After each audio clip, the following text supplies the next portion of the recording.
minus 30 seconds.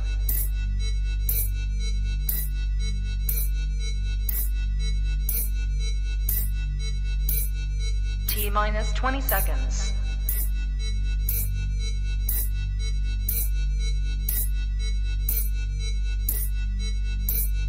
10, 9, 8, 7, 6, 5, 4, 3, 2, 1, 0.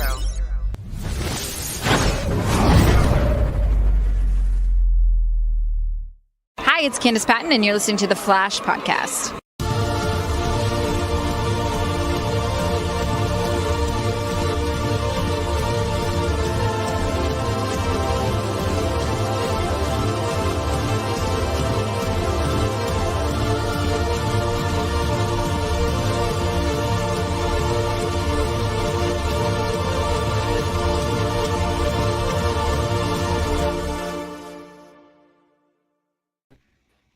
Well, hello, buddy, and welcome back to a special edition episode of the Flash Podcast. While we're waiting for this show to come back, that just came back, but then went on a hiatus for just 1 week for whatever reason.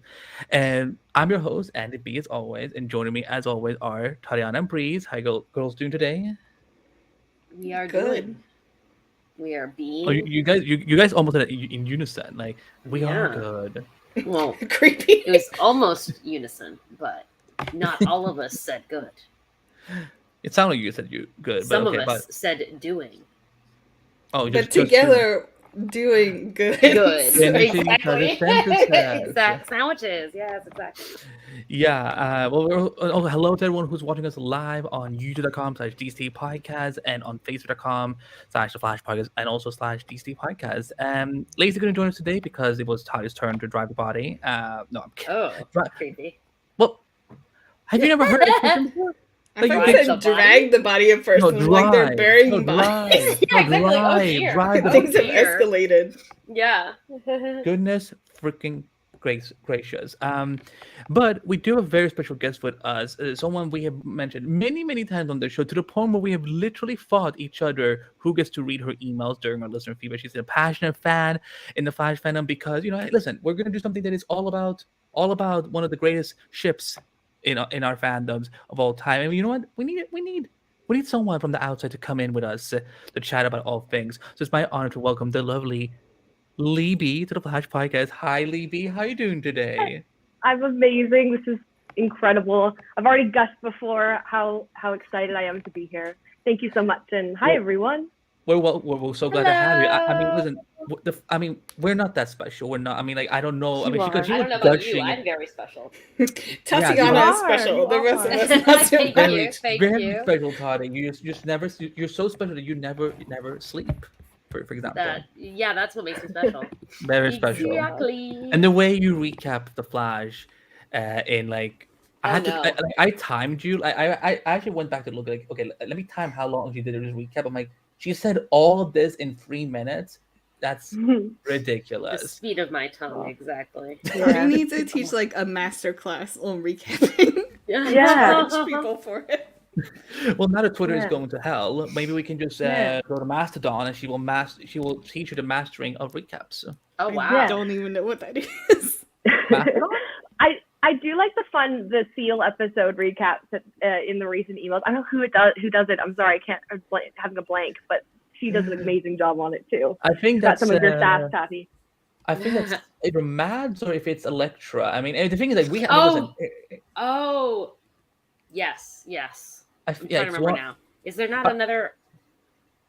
They're going to be in the chat, and they're They're probably mad gonna that be we in the chat, yeah. They're gonna be. I know. I'm so sorry. I feel like Maddie is coming to mind but I'm so sorry as a fellow regular emailer that I don't remember your name. But you do an amazing job. Like, Yes. I'm laughing out loud. Yes, with all the nicknames. Yeah, but It was Mads. I'm pulling Mads. up our Yes. emails. So There you Yes, go. Matt.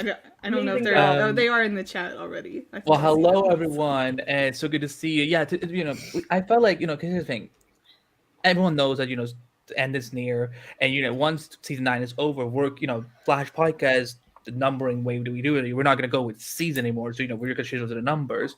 But that also means that that's going to be the end for special editions. And I'm like, we're 2 away from hitting 50. So I'm like, you know what? I'm gonna force my host to do an episode, but I think that everyone's gonna be happy with, because y'all, these last 2 weeks haven't been very easy for our beloved gold standard couple that is Barry Allen and Iris WestAllen, aka WestAllen. So while the show is lacking on WestAllen, we're gonna make up for what they're missing. So that's why we want to hear all from you guys in the chat. Like, what are some of your favorite moments of WestAllen in the last 8 seasons? What are things that you're still hoping to see in the remaining 7 episodes now? It's crazy.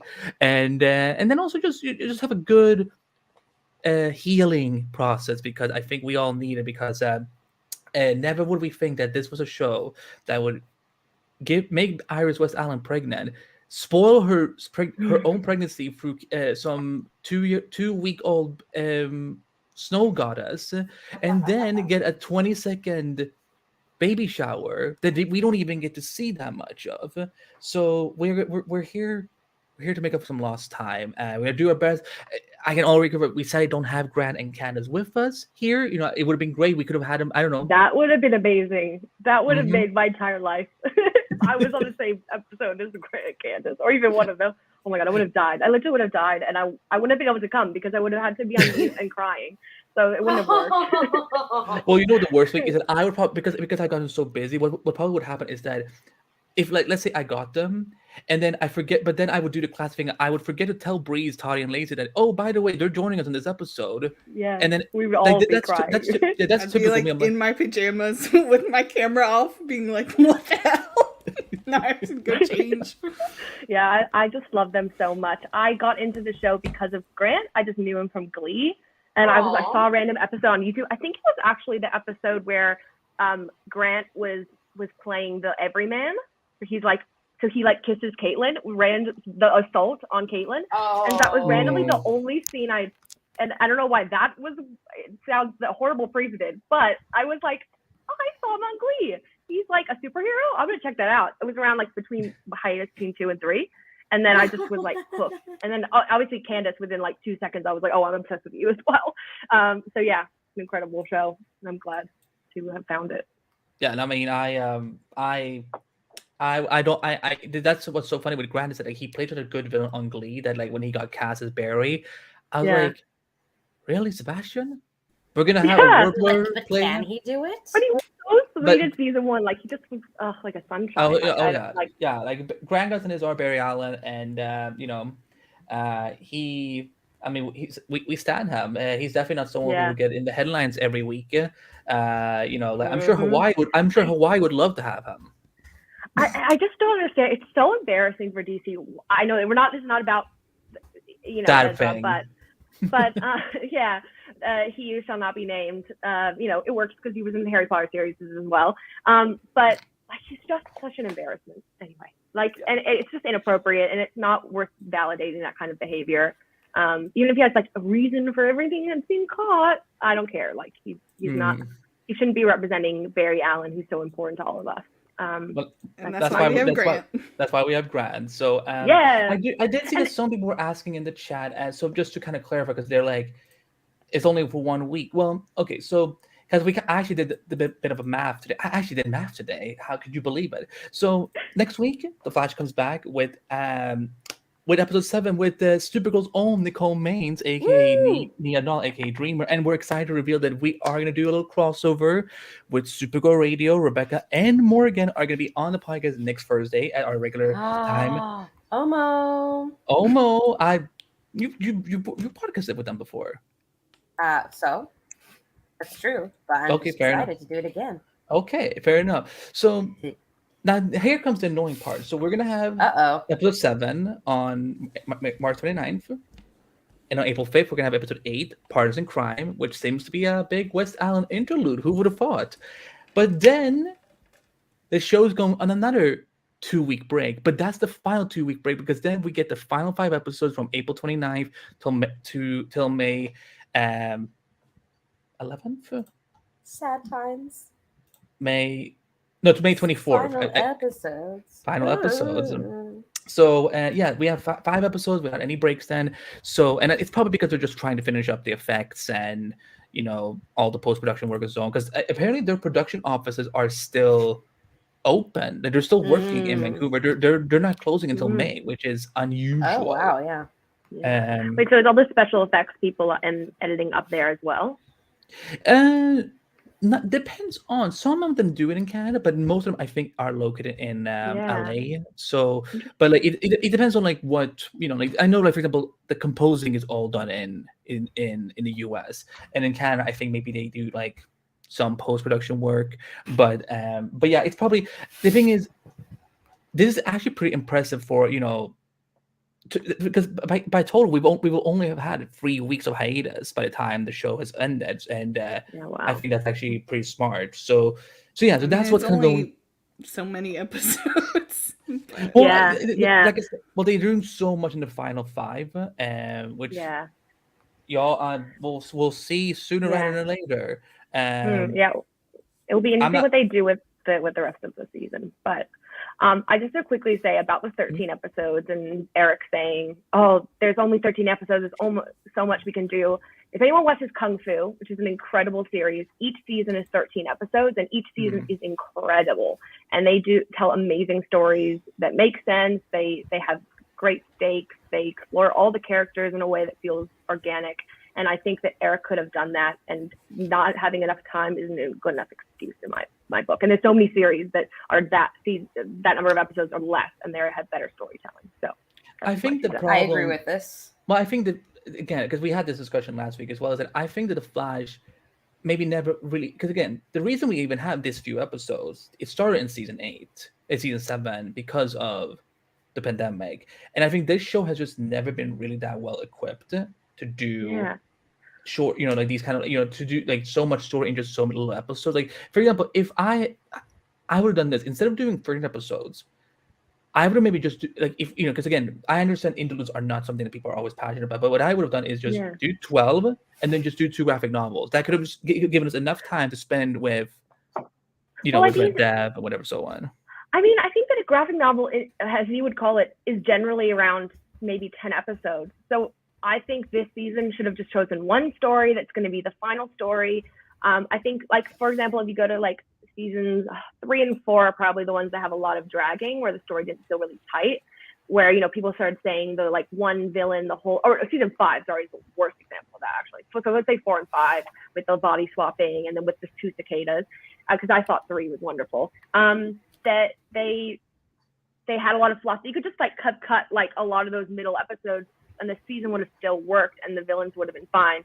So I think it's fine to say like a good arc, 12 episodes, 10 episodes is a good arc. But so they could have done 2 for season 6, season 7, season 8, but season 9, just choose one. Just do one. That's it. Yeah, I wonder if I almost wonder if the reason they did because I it wouldn't have shocked me if they actually would have only tried to do one storyline, but then like let's say the reason they only did Red Death for 5 is because they could only get Javisha for 2 or 3 episodes. So I wonder if like again these will be things that I will like me and Toddy will probably like really try and ask Eric next time, be like, so please. by the time the show is over, I'm not gonna let Eric say, Andy, that's a spoiler. I'm not gonna let him do that. Eric, if you're watching, Eric, I'm saying this with love, but I want to know what those alternative plans were gonna be. And I'll like taking over the mic a lot, but I just think in terms of like, even if they wanted to do DC and they wanted to do Red Death, it didn't need to be done in the same style it's been, where like we have some little like, oh, who's the person? Oh, we kind of figured out the person is, oh, we didn't get them. Oh, we caught them, and they have this huge, lots of CGI, dastardly plan that now we need to stop in one episode. It could have been done a different way. I think you could have Red Death without having like, oh, what is Red Death's plan to destroy the world? Like, do you know what I mean? He could have been a villain that they're fighting who's come from the future, and then they defeat him for now, and then he's someone who, in line with the Flash Museum, is a villain that kills a lot of people, because they said Cicada kills more people than Red Death, which was a lot apparently. They could have said Cicada comes back in the future, and maybe Bart and Nora fight him in the future, and we've just abated that threat, which is more interesting than this crazy, very important villain in the comics, is just defeated in like 2 episodes, and their plan was very half cooked. Like, oh, guess while I'm here and I can't go back to my timeline, I'll destroy the world. Like, take over, control the world, or whatever. Have clones around. Well, as Toddy always says, at least you got a paycheck. Yeah, so that is what I always great. say. I also don't know why they had to like make her suit look like a dude. Like, why are we assuming? Oh, all species are dudes, and I want to have this mystery that I think he's a guy. Think about it this way, because I know there were set photos. I know that it's funny. Think about it this way, because set photos. Yes, there were set photos that came out, and people who follow those things. But the thing is, the people who do follow set photos, they are actually a very small percentage of the actual viewership. I'm not really worried about the set photos aspect of it. Like, we just didn't need to be like, oh, we're gonna call him he for a while, and get shocked. She has, right, 2X chromosomes. Right. Like, I don't like. Why not? It doesn't really matter to me if they figure out. Oh, I did love when Barry got called out on that. What that girl is. Do you know what I mean? Like, it just splits the population into like, oh, not specifically. Like, sorry, but just saying like.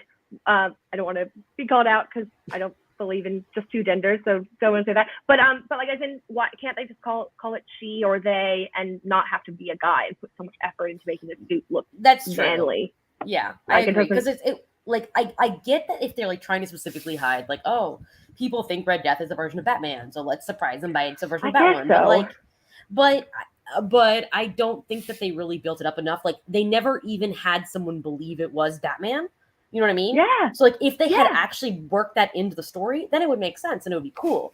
But they didn't. So you'd have to be a comic book person who expects it to be Batman. And if you're a comic book person who's like deep enough into comics that you're like, I'm watching the show to see the connections, you see set photos and you know it's Trevicia. So that's not a Also, if you're deep enough to know that Red Death is Batman, you would also know that Batman just doesn't show up in the Arrowverse. So you'd be like, there's no way. It's not Batman. So it's not even and also Batwoman's in the Arrowverse, so it's not like people are like, I mean, I'd hope that they're not in uproar. I haven't seen anything about it being Juicia. Like, it makes total sense. Well, the Batwoman fans, I think Batwoman fans are happy. It's just, like all the people in the Arrowverse who has always wanted to see Batman that are just like, oh my god, they make, it's red woke. It's not Red Death, or whatever. So it's which is so dumb because he's a villain. It's like you're gonna, that's where you're gonna cape. Listen.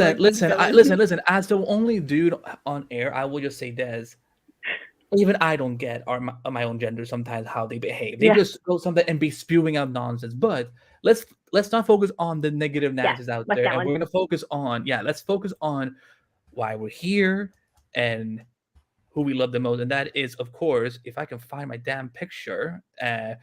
Listen, I know this looks very chaotic. I know. Oh my god, this collage. It's gorgeous. It looks like my binder in high school. Just and that's why it's amazing. It's like it's my crush.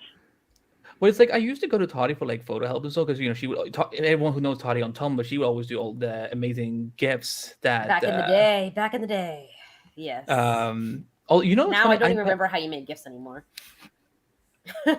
Interesting. Well, I remember like back in the day, like I thought for a second, I thought you and whatever your name of your Tumblr was, that they were two separate people. So when you said like I'm the one who makes the gifts, I'm like, oh. Are you sure it wasn't her alter ego? That's true. Lacy? No, I don't think Lacy. No, her other alter ego who is on Tumblr. That's true. Keoniana, like Keoniana as like Tatiana. Keoniana, oh lord. Oh, thank you, Sky. I did my best. I have shout out to my friend Sasha. If you're watching, I called her up. I was like, hey Sasha, can you help me? I don't know what to do. Help me build a collage. But yes, we're talking about WestAllen. This is as I've always said it, the gold standard in the Arrowverse. I'm sorry, Superman Lois, but you just don't have that energy. Also, for anyone who watched Superman Lois this week, I hope everyone is doing well after that episode. But we're gonna talk about so I'm doing great. If you found Todd helping hated Iris, I would wonder if he maybe hates Lois as well. I'm really glad I have not watched this season. Hey Sasha, good to see you. So we're gonna start with just not the simplest question, but just the one to kind of warm us up a little bit. Why do you love WestAllen? Why? Like, it's a philosophical question. So, Libby, you're our guest, and I know you're very excited. So, what is it that make you love these two characters together so much? They're just like one of the first ships that I like shipped like fully. Like the slow burn, like they must get together. They have to be endgame because they have so much chemistry and they're just so perfect. And I just love how they started like from the very first episode, but honestly from Grant's first appearance on Arrow, they already started like putting in these seeds, and that payoff in season 3, episode 2 was just perfect. Like they are the epitome of like what great chemistry and good storytelling, at least initially, is for couples. And I just thought it was so great that Iris wasn't just the girlfriend, just the love interest. She brought her own energy to the story. She was, like iced out and like, oh, she needs to be protected. That was very frustrating in season 1. It was like, she's smart, she's hardworking, she's like incredible. She knows what's up. She's not dumb. Like, please just give her the benefit of the doubt and let her in, because that was when it got even better. Was when one of my favorite moments, and we haven't gotten to that aspect of it, was season 2, when she's just like, we're working here. We're helping you with Flash. So like none of this, because she has her own gumption, as Tati would call it, and that like makes them such a great pair. Like they complement each other so well. They both bring something to the table, and they're just gorgeous, like good-looking human beings. I mean, they just are perfect together. I mean, and look at these two. Yeah, they are beautiful, and the number of like videos, like especially like when I was deep in my obsession with Flash, it helped with some of these seasons not being as good. It helped with some Flash withdrawal, but they are just perfect. And I mean, I wish I could word it better, but like, I just love them, and I hope that they get the ending that they deserve. Because the last 2 seasons have been rocky. But yeah. No, I hear you. I should have prepared something. I should have written something down, but this sounded you were prepared. So it's definitely more prepared than I'm about to be. I didn't even know that was. I didn't even know we were getting this question. You say this every time you're about to do Toddy Cab, and then like you absolutely nail it. Like Toddy, like what's going on? Why so much darkness? Why are you doubting yourself so much? Oh, that's so sweet. Yeah. Mm-hmm. Guys in the chat, show Toddy some love, because she needs to. I will bully y'all into loving her. Wow, Julian, imagine. Wow, Julian, good to see you. He's the mastermind who created our multiverse color logo. Yes, he created the multiverse, and he gave it color. So you're saying that Julian is Spectre? Maybe that's what I'm saying. Best thing about WestAllen over Clark and Lois was the fact that they got built up as compared to Clark and Lois, who were already married with children. Yeah, that's true. There's nothing like a slow burn. Like, it just adds the payoff. I don't know if anyone watches The Rookie. I'm just going to quickly say there's this ship called Chenford, which I'm now posting all up on my Twitter because I've become obsessed quickly. That is an epitome of a great slow burn, and WestAllen did the same. So yeah. The Rookie, is that the one with Nathan Fillion as like a cop or something? Yes. I liked him in Castle, and I forgot. I was like, I need to watch this show because I've seen it on YouTube, like random clips, and I watched it. And I binged it in like 2-3 weeks. My housemate was like, "Do you watch anything else? Do you have a life?" No, I don't. I'm watching this show, and they're amazing. So if I will move back to WestAllen, but I just thought like slow burns really help in terms of creating buy-in with the characters. Oh, look, Julian is he's also a Rookie fan, so yeah, there you go. Yeah. Now, I almost said Jenna. Wow, Breeze, I'm sorry. Breeze has left the chat. Yeah, I mean, we can fix that. Yeah. Also, it's about like slow burn where the writers are invested. Like, the writers don't seem invested in the slow burn between Allegra and Chester. Otherwise, it'd be done differently. It wasn't done well. So, like, they just forced in, like, oh, we'll put this in the writing. We'll have a weird, awkward chat. Like WestAllen, it was built into the narrative from day one. We have a plan for this ship, and we're going to make you wait, but we're going to make you love every second, every glance. That it was done thoughtfully. Yeah, imagine there was like a blonde hacker who got into the picture. Imagine a blonde cop.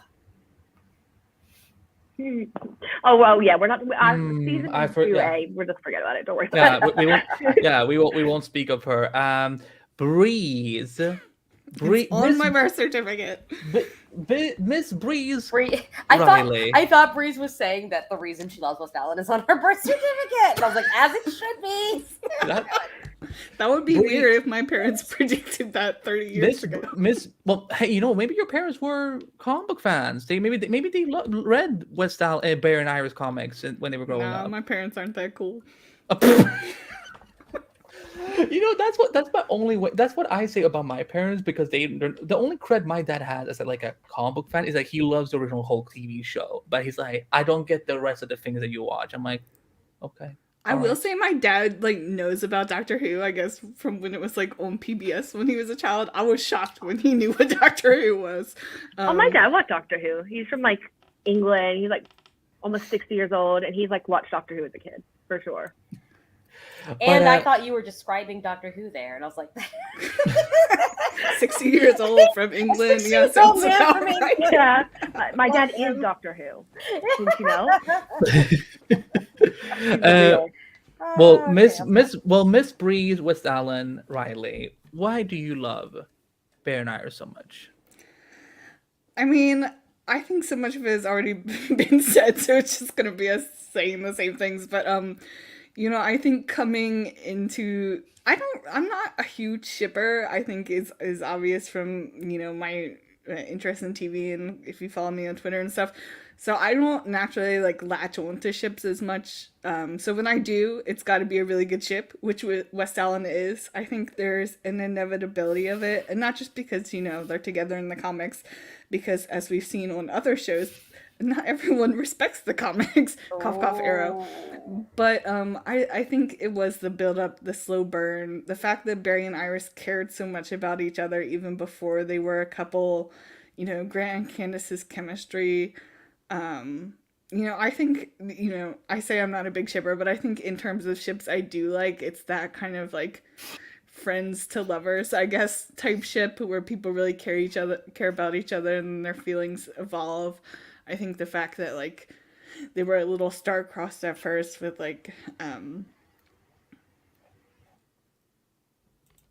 Iris with Eddie and then Barry with Patty for 3 minutes helped. That was the longest 3 minutes of my life. But the show knew not to stretch out the slow burn, because the slow burn really is an art. You can stretch it out way too long to the point where you just lose interest. I feel when Teen Wolf did not care about Styles and Lydia by the time they actually got together, or yes. You can rush it too fast that you just kind of blow the tension.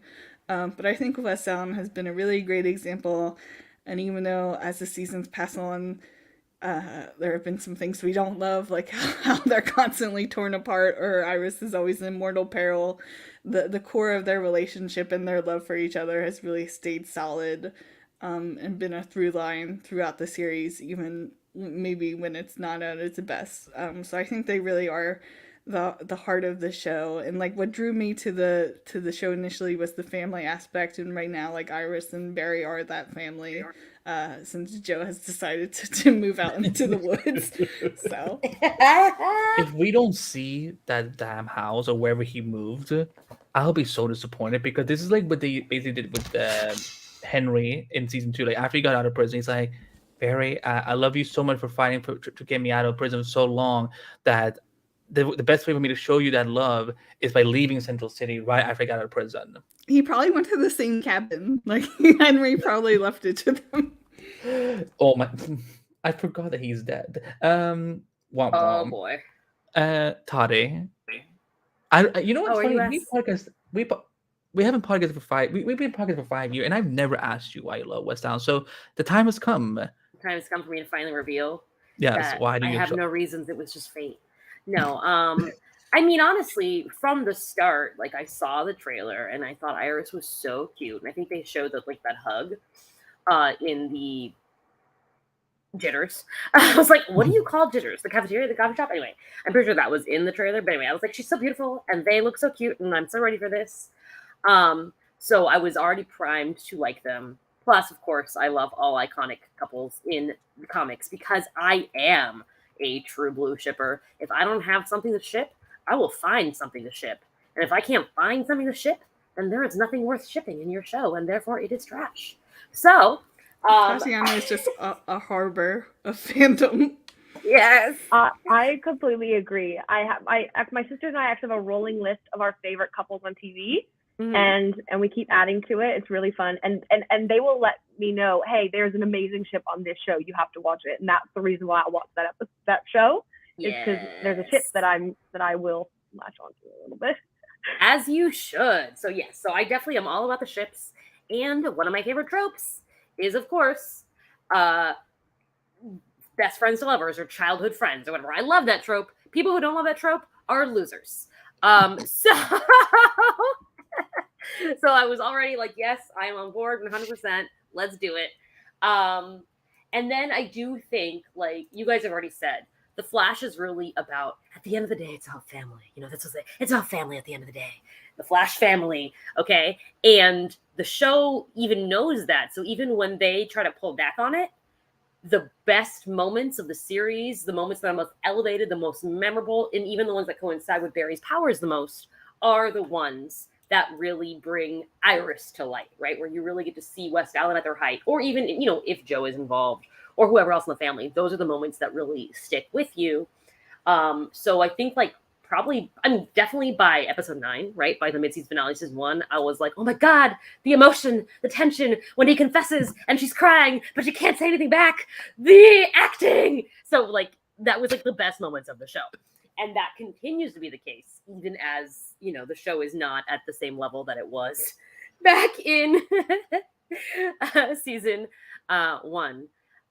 So yeah. And speaking of, someone just reminded me about how much chemistry Grant and Candace actually have. It's actually crazy. When you see them together, even in scenes that were very platonic or very, like, lighthearted, you can still feel the yearning from Barry's side that Grant was so great at.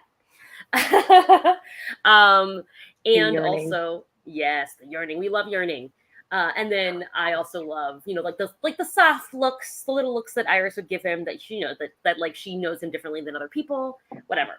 So I just love everything about them, except for, you know, when they don't get the story that they deserve. But that's okay, because Keon is here to But just the writing for Barry's wrong. I'm sorry. I have to do this. I have to call you out. 1,000. I will call you. 1,000. Yeah, 1,000 V3. Okay, don't listen. If you don't, here's the thing. If you don't like this couple, that's fine. But please, like, say, you know, don't be toxic in the chat, because you will be put on the timeout. Yeah, let's be positive, because the thing is, listen, y'all. Last week was rough. Like, listen, we had fun. Even James Reacts, he came on for a little bit, but cool. We're not gonna allow any hatred here. So if you keep crossing it, then you will put on timeout, and you can screen cap, you can screen record me and say how mean and rough I am and so on. But this mean and rough. That's a very, I don't know that anyone would say that. Read the damn title of this episode. Reading is fundamental, guys. For me, after Smallville ended, that was my first major ship. You know, like, I've always loved Superman and Lois laying together, but that meant Smallville is really where I got the concept of shipping. Mm-hmm. And when Smallville ended, like, I didn't have any show like that. You know, like, I got into Glee eventually, but, you know, I didn't feel the same as I did for Klaine that I did for Clois. And on Arrow, they just hated Laurel Lance for whatever reason. I don't know why. Hurts. It still hurts. It definitely still hurts. So when the Flash came around, like, again, like, this was part of, like, me discovering more about the Flash portfolio. So, and, you know, and again, besides Young Justice, I'd never really seen anything of Iris. I've never read any comics with her or anything. So getting into their amazing mythology that they have in the comic, and then eventually, you know, when we see Grant and Candace, you know, we see them in the trailer for the first time, and I'm like, oh, this is about to be good, like, real good. And the thing is, you guys have all touched upon it so well, is that I think one reason why Arrow is, you know, why Arrow's main ship is something that can easily be criticized is because it was never planned. It just came out of fans' reactions online that they really loved it, and the writers clearly took it to heart. Again, they do have chemistry, but again, what I love about the Flash is that they stuck to what they always wanted. Bear and Iris are endgame. Yes, they're gonna do the CW thing of like, yeah, let's have them be with other people. In the meantime, none of them worked out, obviously. But what I love is that they had that backstory of they knew each other since they were kids, and since they really season one, like if you go look at first two seasons, like there's no doubt that these two are great friends, that they are like they're each other's besties, that they will have each other's back no matter what. And I feel like Grant and Candace are like the closest or just as tied with to what Tom Welling and Erica Durant did with Clark and Lois. And I also love the idea that it's I don't this is gonna be controversial. I don't think there's a lot of I don't think superhero media does romance that well. I feel there's only a handful of ships on some of these shows and movies that I actually respond to. And I again that's why I'm like that's why I would always fight for this couple. This is why I would always root for them, and that's why again we were talking about it before. Season 2A, I told you I would block you if you kept behaving like that. Season 2A was rough, like really. Was it mean and rough? I would have being hit by a car, but I'm trying to just think of I need to describe how angry I was. How angry I was with season 2A, because again, there's still that one episode where when Iris finds out about Wally, and the episode ends with her all by herself in her house, just crying. So no one is there for her, and I'm just yeah. Anyway, happy times. So yeah. But for me, again, but I also, but what this show does so well is that I feel like they live up to the epicness that we should see in superhero stories when it comes to love interests and whatnot. And again, I feel like I haven't seen that since Smallville until the Flash came around, and that's why yes, I know people make fun of them for they they're together in every universe and so on. Like, what's wrong with that? Again, it's a superhero show. This is supposed to be a little cheesy, but again, that's the best part about them. That they're together in every universe. Sorry. Yeah. And there's nothing wrong with that. There's the thing I watch superhero shows to escape reality because our world is falling apart. And with the Flash, again, you're just seeing two great people like Bear and Iris just again being so unashamedly passionate for each other, being there for each other. I love it. If I can believe that a dude can run faster than the speed of sound, in a shark wearing pants and talking, I'm never gonna get over the fact that somehow the pants still fit King Shark. In a telepathic gorilla, then I can believe that these two individuals are together in every universe except for Earth 90, because obviously we know Tina and Barry are together in that universe.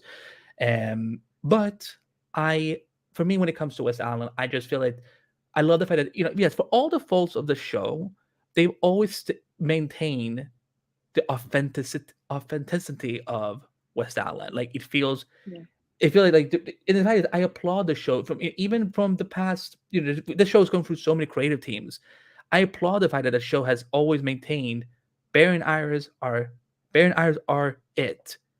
There's no Flash without Iris. There's no Iris without Flash. Like they are together, and I'm happy that we do get to have that. Which is why I'm like, I don't know when we're gonna have a couple like this again in superhero media. Like that's you know what, WestAllen beats pretty much most of the couples in the MCU. Yeah, kill me now. MCU doesn't have enough time to build up their couples, though. At least not on the TV show. I mean, on the movies, they don't have time to build those couples. But even the shows, I feel like have not even been able to do a good job there either. Like again, the only one I can think of closest is Fitzsimmons and maybe Felinda, but Fitzsimmons is A-level superior. Best ship. I need to get into those shows, but I'm just more of a DC TV show and then a Marvel movie kind of girl. I don't know why. I think you would love the show. I think you would love the show, especially the ones that have now ended. Like you can now binge through them. Like Shield, like you will get hooked on it. Let's see what the chat. And apparently, they do the graphic novel thing way better. Like so I'm looking forward to good storytelling. 100%. That is how you do a graphic novel breakdown for sure. Yeah. Or pods, as Chloe Bennett would always call. I don't know why did she call them pods. Pods. That's what they call them on the show. They call them, or the showrunner called them pods. I think maybe because they're like on a ship, like maybe like they're a jet. I don't know. Or on a boat kind of thing. Not a boat. I mean, like as someone who famously hates the graphic novel usage by Eric, I'm fine with pods. Yeah. Yeah. Let's read what the chat has to say a little bit, because again, we have a lot of people here, y'all. So thank you so much for being here. Let's see. We have from Ollie. We have Best WestAllen was when they got married, even though it was on their own show. Yep. Still remember that. Mm-hmm. OG, new Rachel. Hi, new Rachel. It's been a while. Asked, will there be another fanfic episode? Well, there should be. I mean, how about that? Yeah. There's another hiatus coming in April. Why not? Yeah, I definitely think fanfic is an important part of shipping. Like it like especially through hiatuses, you need it. And my favorite fanfics are just like missing moments or like extensions of scenes. Those are my favorites. Like shout out to Lauren, who does amazing fan fiction. Just being able to like live in that world a little bit longer and see the moments that the writers won't give us. Maz, you and I need to talk. Vancouverite here. Fun fact: usually they will do a set sale shortly after the show ends. So if anyone has ever wanted to own some of Ira's wardrobe, Vancouver's weather isn't too bad in the spring. Huh. Interesting. All right, field trip to Vancouver, y'all. That's too far away. Sue's wardrobe. When are they selling that? Mads, we may need to talk. So I'm not saying that I want Ira's clothes. I mean, because I would just ruin them. But like, there could be other things I would want. I will write to you. I'll write to you. Let's see. We have what do we have? Matt says, I also really appreciate that it only took them 2 seasons to get together, and those seasons were full of good moments building towards it. Yeah. I agree. Yeah. Are you getting some love from Sky? You worded so perfectly what you were saying before, based on when you were talking before, Libby, about why you love WestAllen. Thank you. Matt says the last ship I shipped before WestAllen took 9 years to get together, and it was only because the female half was leaving the show. Oh no, 9 years? That's too long. That's too long. I don't have that kind of patience. What show was it? Right? What was it? So we can avoid it. I watched Grey's Anatomy more recently. I haven't watched it throughout the whole series, and they have a lot of slow burn ships. But I sometimes watch General Hospital, and they also have because I do grow up in America, so I do have some soap operas that I watch from time to time, and they have some great slow burn ships. But like you wouldn't even know you're like waiting for 9 years for a ship because it's so different, the genre. Yeah. That's funny because I the only reason I will allow this name.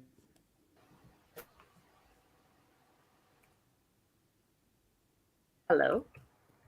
I'm back. Oh, okay. I just don't know. I was like, is it me or is it you? It was. Yes, clips of Barry ignoring Patty. Those are iconic. Oh yes, yeah. When he's blind, was it when he's blind or when he's like, oh, Patty, or is it when he's like in a wheelchair? Both of those. Oh, like it's so funny. Exactly. Iconic. Yeah. And I just don't watch comics. Or read comics. I mean, so I came into the show just being like, these are some great ships. I didn't know they were together in the comics. So, and that's just I have to admit, but I got all the same feels that Andy was talking about, and I didn't need that history to feel it. It was created through the show and the writing. So true.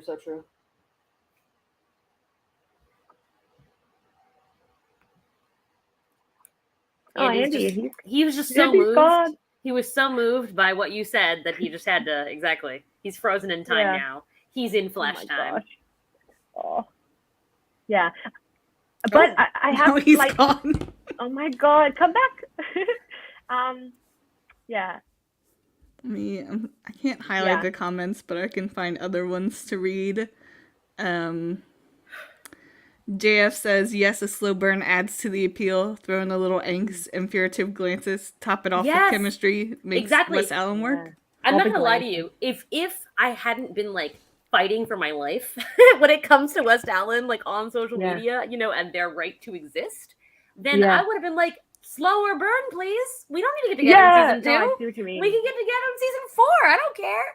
But I'm back. I'm back. Sorry, my internet crashed, sadly. Very sad. I didn't have. I mean, thank you, Tati, for fighting for WestAllen. I wasn't part of that kind of part of it because I found the show, I watched it, and I only went on the Twitter and the fandom in season 5 when my siblings just wouldn't talk to me about the show anymore. They're just like, please stop, we don't care. And I'm like, but I care so much, so deeply. Someone must care too. And I found all my friends and family, like you guys. But yeah, there was just something about their ship. It was just perfect. I know we just keep saying it, but it was just done perfectly. And from an external perspective, because they got married, they got engaged in season 3, they got married in season 4, in season 5 you got Nora, and then season 6 is just like, where's their marriage, where's their relationship, where is it going? It just the progression, the like, I was so excited. That one of my favorite, like, I watched it, it's embarrassing how many times I repeated it, was the season 4 finale, last scene, when she goes, oh, that's gonna be us next, and he goes, right now, do you want to just like go upstairs, like what's happening? And she goes, no, don't worry, we can wait. And then Nora comes in. That, I know it, like, that was, I was at university, should have been doing my homework or doing my work, and I was just watching it over and over and over like a weirdo, because they were so, the potential, it was like, oh my God, the next direction we're going to see them, like, thinking about being parents, and it feels so natural and so right. And then, like, I had this cool, amazing theory that end of season 5, they would get pregnant earlier than they had planned, because they were, you know, in like parent vibe mode. Like, they weren't, if Nora hadn't come, they wouldn't have been thinking about kids at that stage.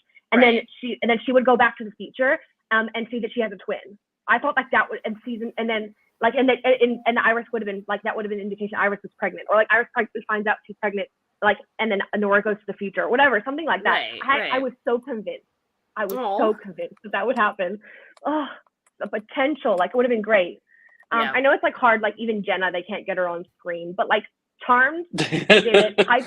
Piper and Leo had kids in season 5 and season 6, and they had those kids and they were part of the narrative and they were important to the story. And they had powers and all this stuff. That could have been done. They could have figured it out. Obviously there's COVID, so we could have had to worry around it if they were in that situation, but still, like, move them forward. Let's see. No, it's fine. It's fine. Let me keep going through the comments while my internet is trying to come back. Oh yeah, Mari. So in a fanfic episode, so in season 7, I think, we did a fanfic episode where we asked everyone to send in like some, their own fanfics or their favorite fanfics of other writers or so, and we literally read them on air, and we even had one written about us. And that's where the joke, the greatest fanfic of our time, where Breeze and Tati looked at each other knowingly. Will they one day look at each other knowingly in the series finale? Find out on May 25th. Let's see. Regarding the set sale, they also sometimes sell off furniture and other set pieces, so they may sell some stuff from the WestAllen loft too. Ooh. There you go. Let's see. Then there's a lot of, how did NCIS come up? This is what happened. When I leave, sometimes another show will get brought up in the comments. I asked who the ship was that took 9 seasons, which that totally makes sense. I feel like on those crime shows, they take forever, and then by the time someone gets together, the actor leaves. Like, I don't watch the Chicago shows, but I feel like I see that happen every season, people complaining that they finally got their ship only for the actor to quit. So I'm very glad that no one on that Candace and Grant have not quit the show. Well, yeah, I was so scared a few times. So when Candace gave us like these like really, I don't know, angsty posts.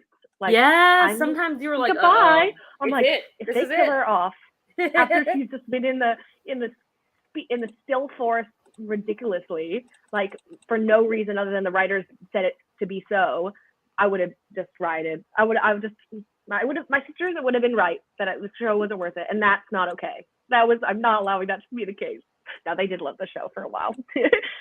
Let's see. Okay, I think we got kind of caught up on comments. So let's get to now. This will get again because we don't want to get it too long-winded. So we're gonna just try to maybe limit it to a few favorite moments per season. But we're gonna go through what are some of my favorite moments from each season. Toddy, what are some of your favorite moments from? Hi, what are some of your favorite moments from season 1? Well, I think my first favorite moment was when Iris broke up with Barry friendshiply because he did not believe in the Flash, even though he was the Flash, and then he had to go run while crying. Iconic.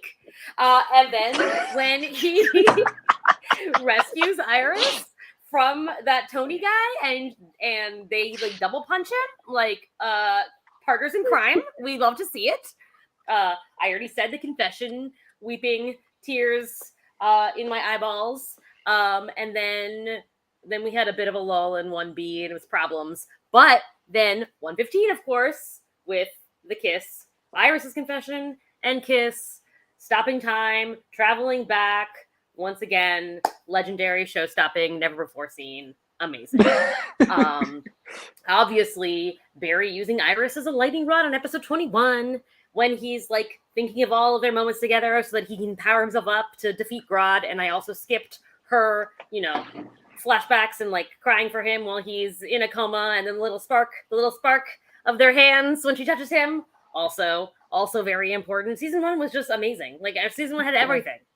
And then nothing else happened because episodes 22 and 23 don't exist. Yay! Do you mean you have issues with the season 1 finale? Is that why? I mean, just everything that happened with Eddie was just dumb. Where it should have been they break up, and that stops. It's the end. Yeah. They just break up. Yeah. And why did they break up? Because she can't say that she doesn't have feelings for Barry. That's why they should have broken up. Yeah. And then that get back together. But anyway. Also, the season 1 finale, I know Grant loves it, and a lot of people say how amazing it was, but I thought it was just a bunch of people talking to each other, and then finally making a decision that he then went back on. I mean, it was when he sees his mom dying, that is literally one of the best moments on television. So don't get me wrong, but he then comes back and then defeats, and then Eddie kills him, and it was just it. I don't think it. In my perspective, there were better story finales. Yes, for sure. Or just ways of writing. I just felt it was very.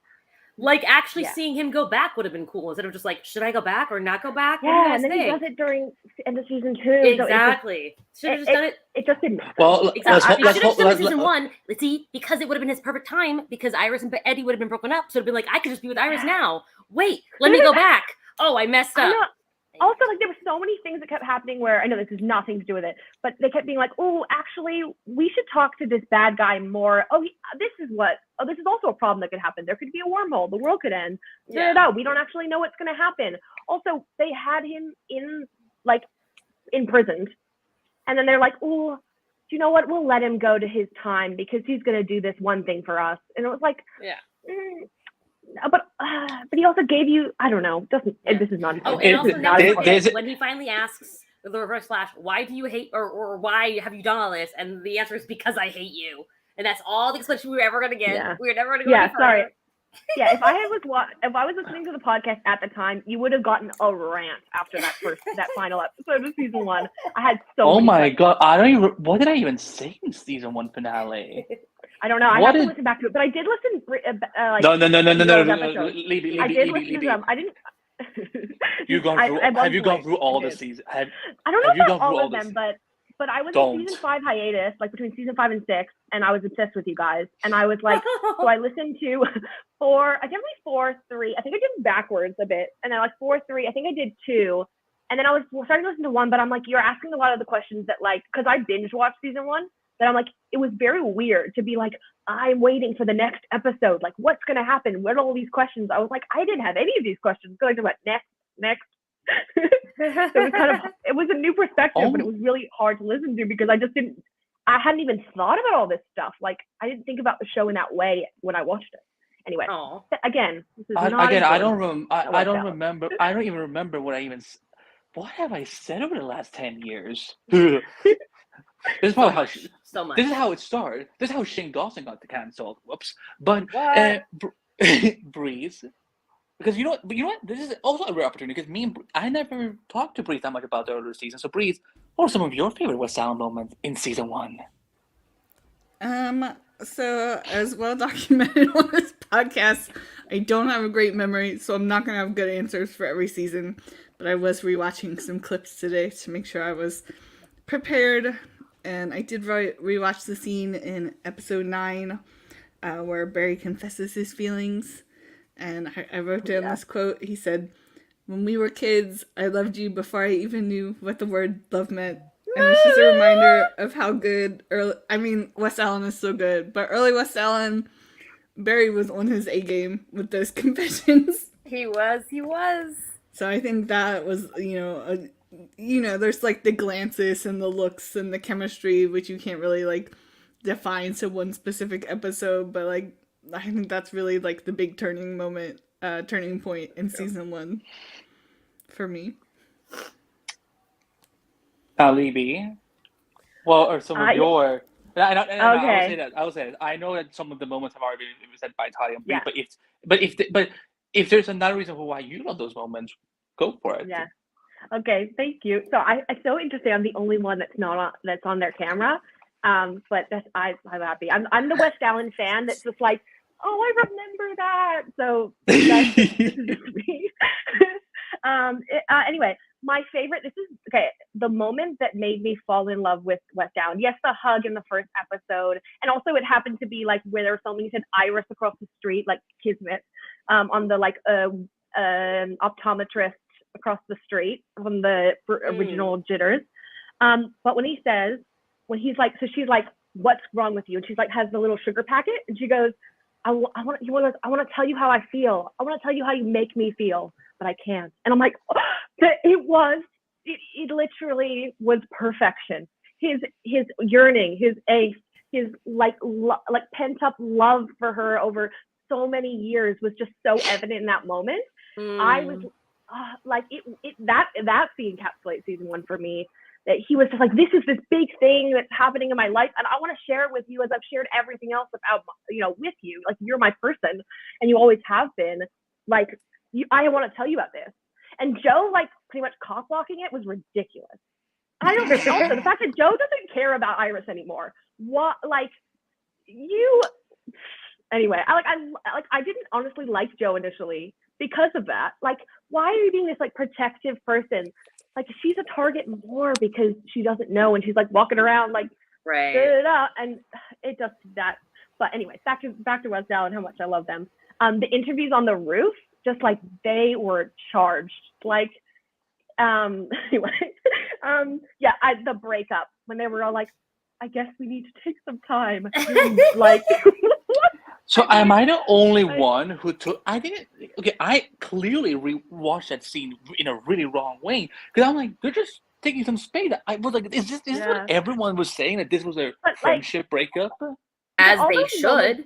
Are so interesting. Like, I would parallel that to when he breaks off the engagement in season 3 before the musical episode, where he's like so angsty. He's like, I know this is not what we want, but I don't know. I need to focus on me, and I need to protect you. And it was like, I know everyone will really hate that moment because it was, but I loved it because it was just the way Grant did it.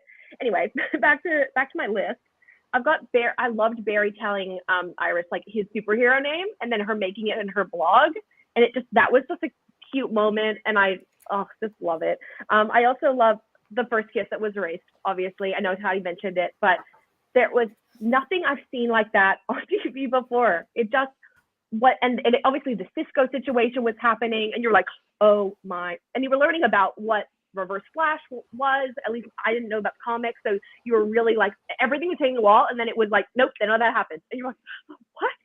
Like, it was, and also because she was with Eddie at the time, so it was drama. And he knows, that's the thing, he takes every single one of these kisses with him, and she doesn't know. There's that really cute blooper when she's like, you've kissed multiple versions of me and I don't know it. That's weird. Like, but it's to us as fans, it's perfect. And also, when they're in the time vault and he finds out that Iris WestAllen is going to be her name in the future. Yes. That Mazel tov. Yes. Oh my God, as a Jewish person, I was thrilled with that. And as a Jewish, that's how I would describe myself. And just like I was like Jewish as a person who's Jewish. Anyway, I love that beautiful. I love that you're able to self-edit yourself and know whenever on YouTube because YouTube gets so. I'm ADHD. It's what I do, and I apologize to everyone listening. And anyway, that moment was perfect because then from then on, they're like, oh, you and Eddie are not gonna last. And then Eddie finds out about it, and it was just perfect. And that was so interesting. He had like such blinders on that he was like, this, I don't see that I am disappearing in the future. Like I could die. Like in 2024, I will not exist. But I don't care. I'm married to Iris. Like that's what I see.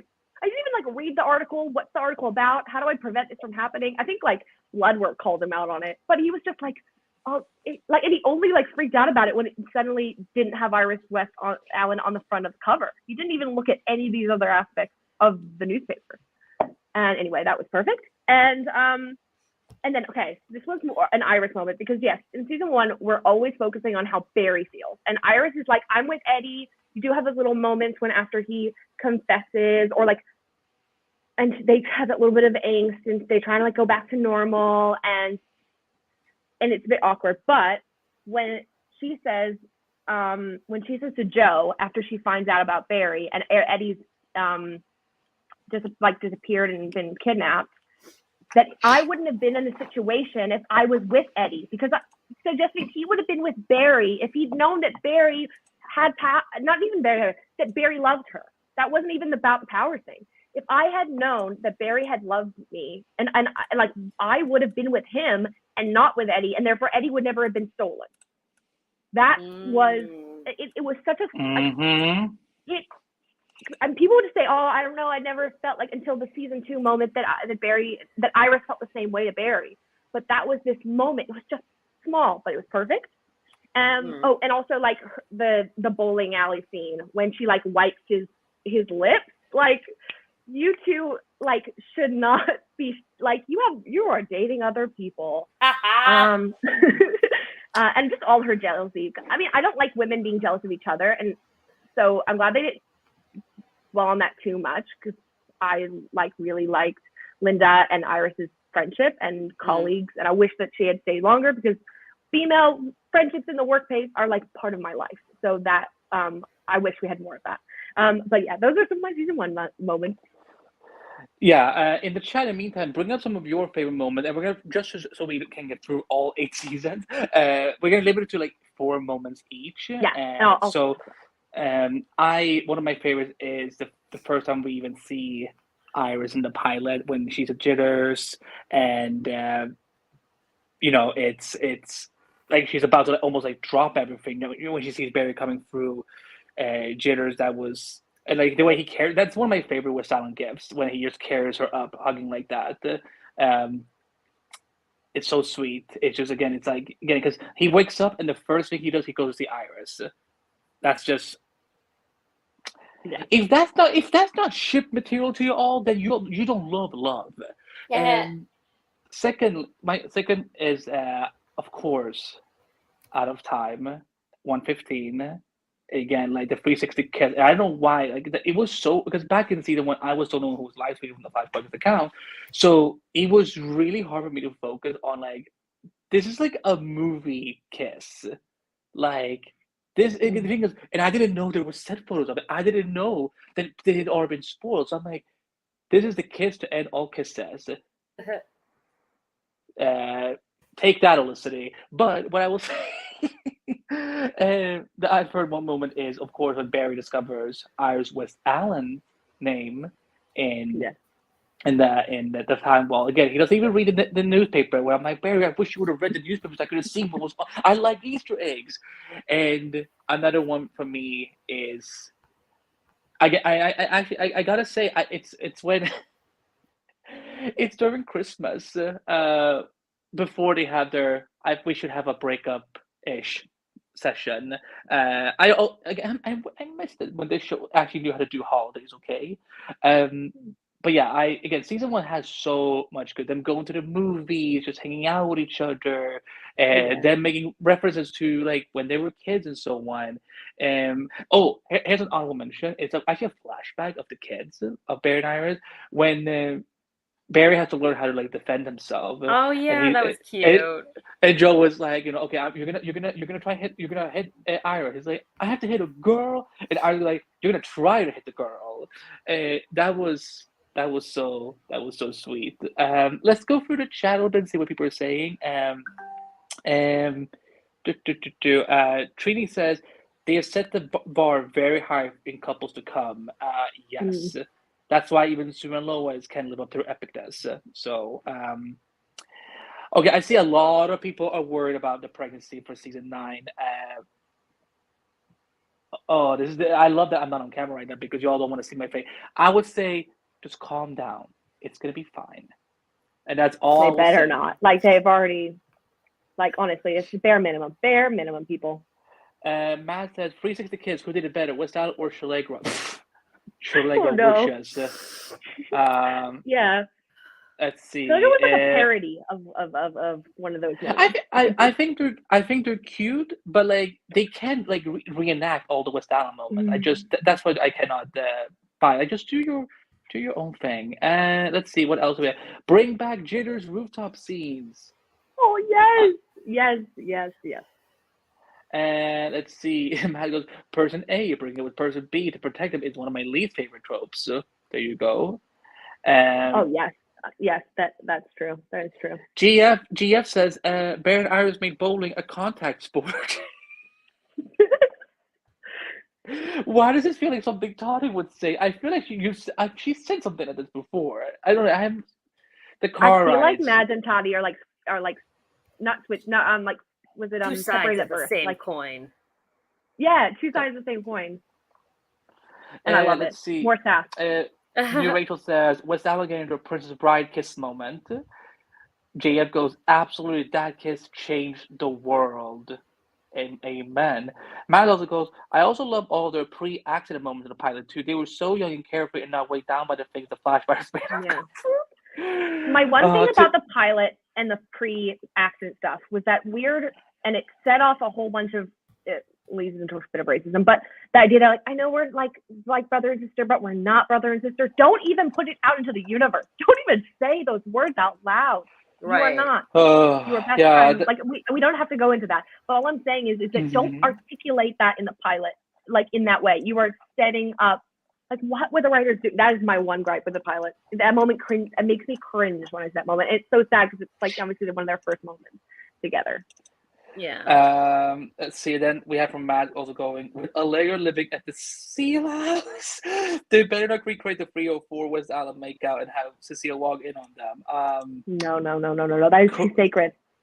Is it 304 or 305? I don't remember. Anyway, that moment's sacred. Don't. It was one of those. I want Barry and Iris to walk in on Chalegra in the supply closet.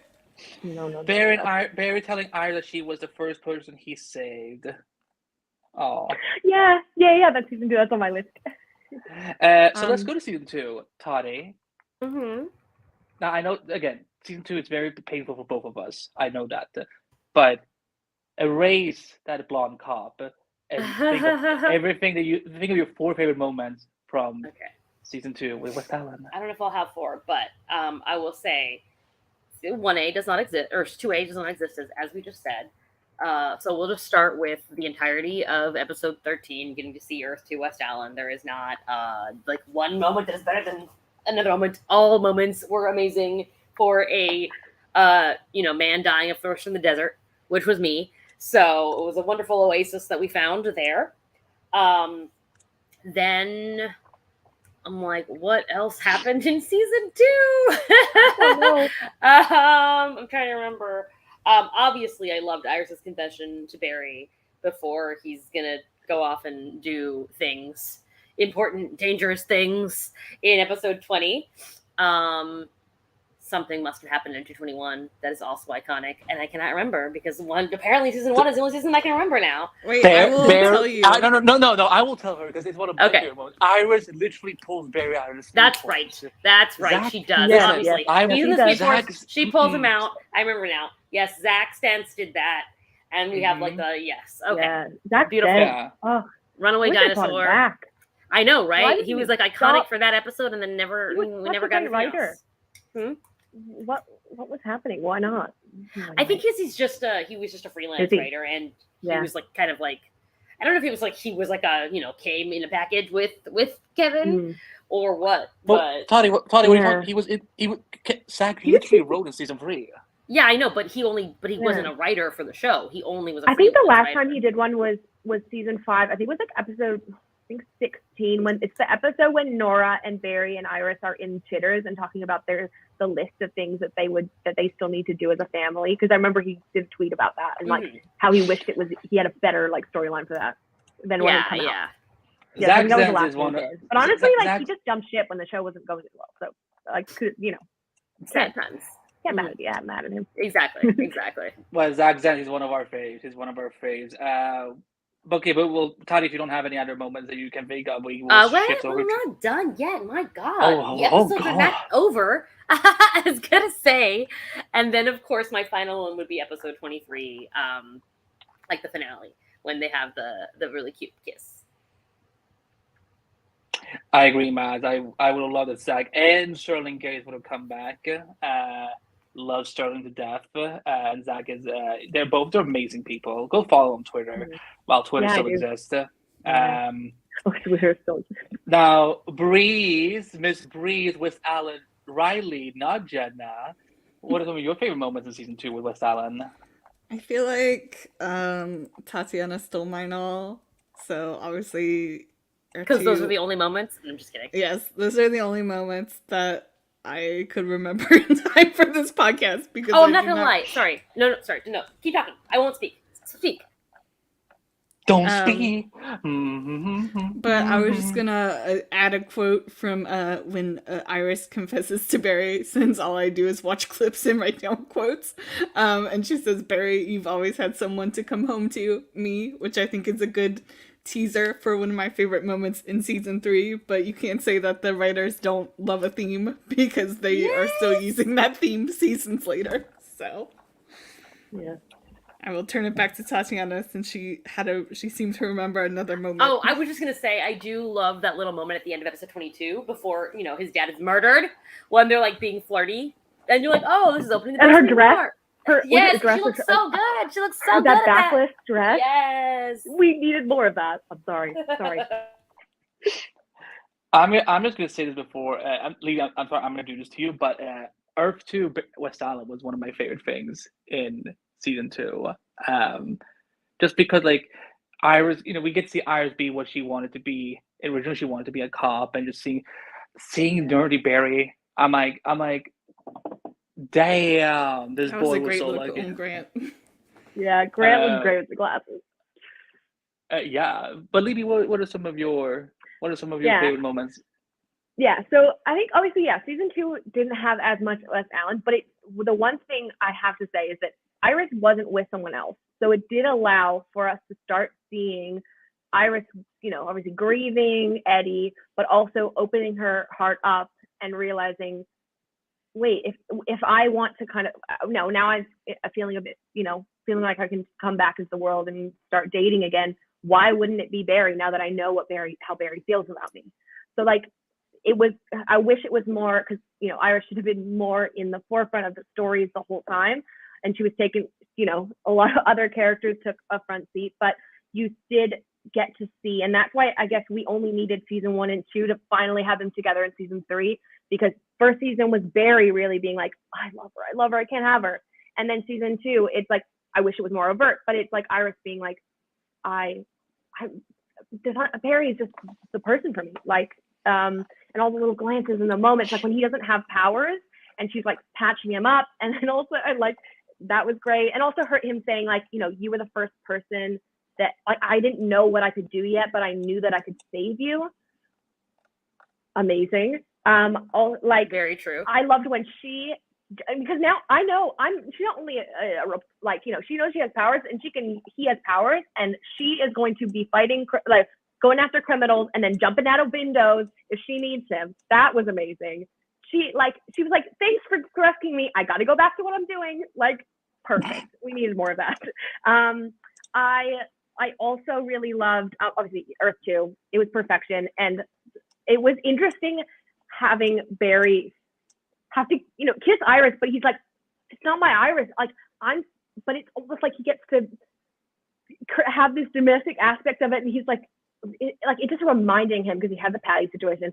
It's just reminding him, like, this is what I want. Like, that was like, I didn't even really know what that was. But this is refocusing him and says, like, actually, why am I going? Who do care about Patty? Like, honestly, Iris is the one I love, and I want to be I want to be like this Earth 2 couple. I want to be married. I want to, you know, go on holidays together and like just be around the house and she's just wearing a bra. Like, that's what he wants with his life. And he's like, why am I not doing that? And when Iris obviously says how she feels, very comforting when Patty just leaves the door, and then Iris comes in, she's crying and goes, what's wrong? He completely changes his tone and goes like, I'm here for you. I love you. I will protect you from whatever pain you're experiencing right now. I will be there. I will go with you to Joe. Like, yes, she was left alone. She should have deserved better, but that moment was perfect. The running dinosaur, when she saves him, and then they're at the graveyard, and she's just like, I don't know what's going to happen between us, but like your person. I was like, are they together now? Did they kiss? Was it just a cheek kiss? Anyway, but then it was obviously their first kiss, but it was just like, you're like, for a second, you're like, oh my God, did they? Anyway, and Libby, we gotta start moving. You have to go on. Yeah, Libby. But anyway, then the kiss on the porch, which you already talked about. Anyway, that was me. Yeah. I remember, I can pick up on that, because something that they were doing a lot in season 2 and 3 with those kiss porches was there would always be like a beaming light coming through their kiss, like almost like a glowing sun or like a glowing moon, which I always love. Like, again, it feels very, very, very. It's something like it's just theirs. So, Electra said something about the boss. I completely forgot about Scott. Sorry, Scott. Yeah, I had to get therapy for that. I don't. That was just, he was so mean to her. I was like, why is this happening? And then they just never talked about him again. And yeah, of course, Runaway Dinosaur, when she saves, because that's when. One, I think that's when they finally got their own theme song. Like, I think when Blake Neely really hit the nail on the head with their theme, and again, I think that's when the show really showed that Iris West, with or without powers, has a huge place in the show than just being Barry's girlfriend. Like, that's why I love that. Just like, you can make Iris West part of the sci-fi-ness, the superhero actions and all that. You know, so for all the haters are always like, it's so cringe when she goes out on the field, and it's like, no, like, screw you. Let's look in the chat. Matt goes, if I remember correctly, I feel like I remember hearing there was supposed to be a kiss in the Runaway Dinosaur, but I think Candace was sick or something. Oh, wow. Behind well, I don't know. Sasha says that's true, so I guess Zach has already confirmed that. GF says, Earth 2, Barry and I were fantastic. And Electra goes, I love Earth 2, WestAllen. Sasha also loves herself some Earth 2, WestAllen. But with that said, if there's not any more favorite moments for season 2 in the chat, let's and again, let's try to keep it to like 3-4 moments. I'll be quicker next time. It's fine. But Toddy, let's go to the darkest season of The Flash during Todd Helbing's era. Am I wrong? I guess it was the most depressing. Season 4, from then onward, it was too bright. Bring down the light. Bring back the dark tones. Season 1 pilot set the tone. That's the point of a pilot director. They set the tone, the lighting. One of the frustrating things, it just stops feeling like The Flash. You watch episodes of season 1, and then you watch episodes of season 7, and you're like, they're not the same show anymore, like, visually speaking. Totally speaking. It's also called budget problems. But Toddy, down. Toddy, I think you're more apologetic to season 3 than I am, because I season 3 is just season 3. But what were some of your favorite moments with? I like me some season 3. I don't like certain aspects of that, but mostly I like it. So obviously, I love all alternate reality WestAllens. So Flashpoint WestAllen, super cute. Love getting to see her immediately. Like Iris immediately be attracted to Barry. You know, her be like, yes, that's exactly my type of boy. I guess I'll take him home. That was very cute. And they got a little kiss there. He's just kissing Iris in every timeline, cheating on the one at home. Sir, excuse yourself. So yeah, very cute. And then I feel like episode 3, like their cute little date at the end was like a little bit soured by like the awkwardness of the earlier date, and it was like an unnecessary storyline. But the moment was still very pretty. They looked very cute. The kiss was adorable. Yeah. I am going to forgive them. That is fine. Then like obviously even though again he did it for bad reasons. God, Barry bringing Iris to the apartment, you know, and like saying that he wants to live with her, whatever. That whole moment, again, very beautifully shot. They looked so cute. We love to see it. Okay. And then I obviously loved getting to see Iris murdered 1,600 times. Clearly, how could that not be my favorite storyline? No, just kidding. But no more flashbacks on the Flash. Let's just flashbacks on the Flash. Exactly. And then obviously running home to you, like how could I not put that? And I want to there's so many moments because I want to put that first proposal, even though again it was no good, very bad, Barry being terrible, but the whole little story about like, oh, this is my my grandfather's going to war or whatever. I can't remember the story, but it was so cute. It was so cute, Barry. Oh my God. Anyway, running home to you, obviously, and Iris being able to wake Barry up from, musical death with her kiss, the kiss of true love, that approved seal of approval from Darren Criss. Like, how could I not love that? Everything about the musical episode. People who hate the musical episode are losers. So there you go. It stands out as a good episode. Yes, you can watch it on its own. Like there is a reaction. Yeah.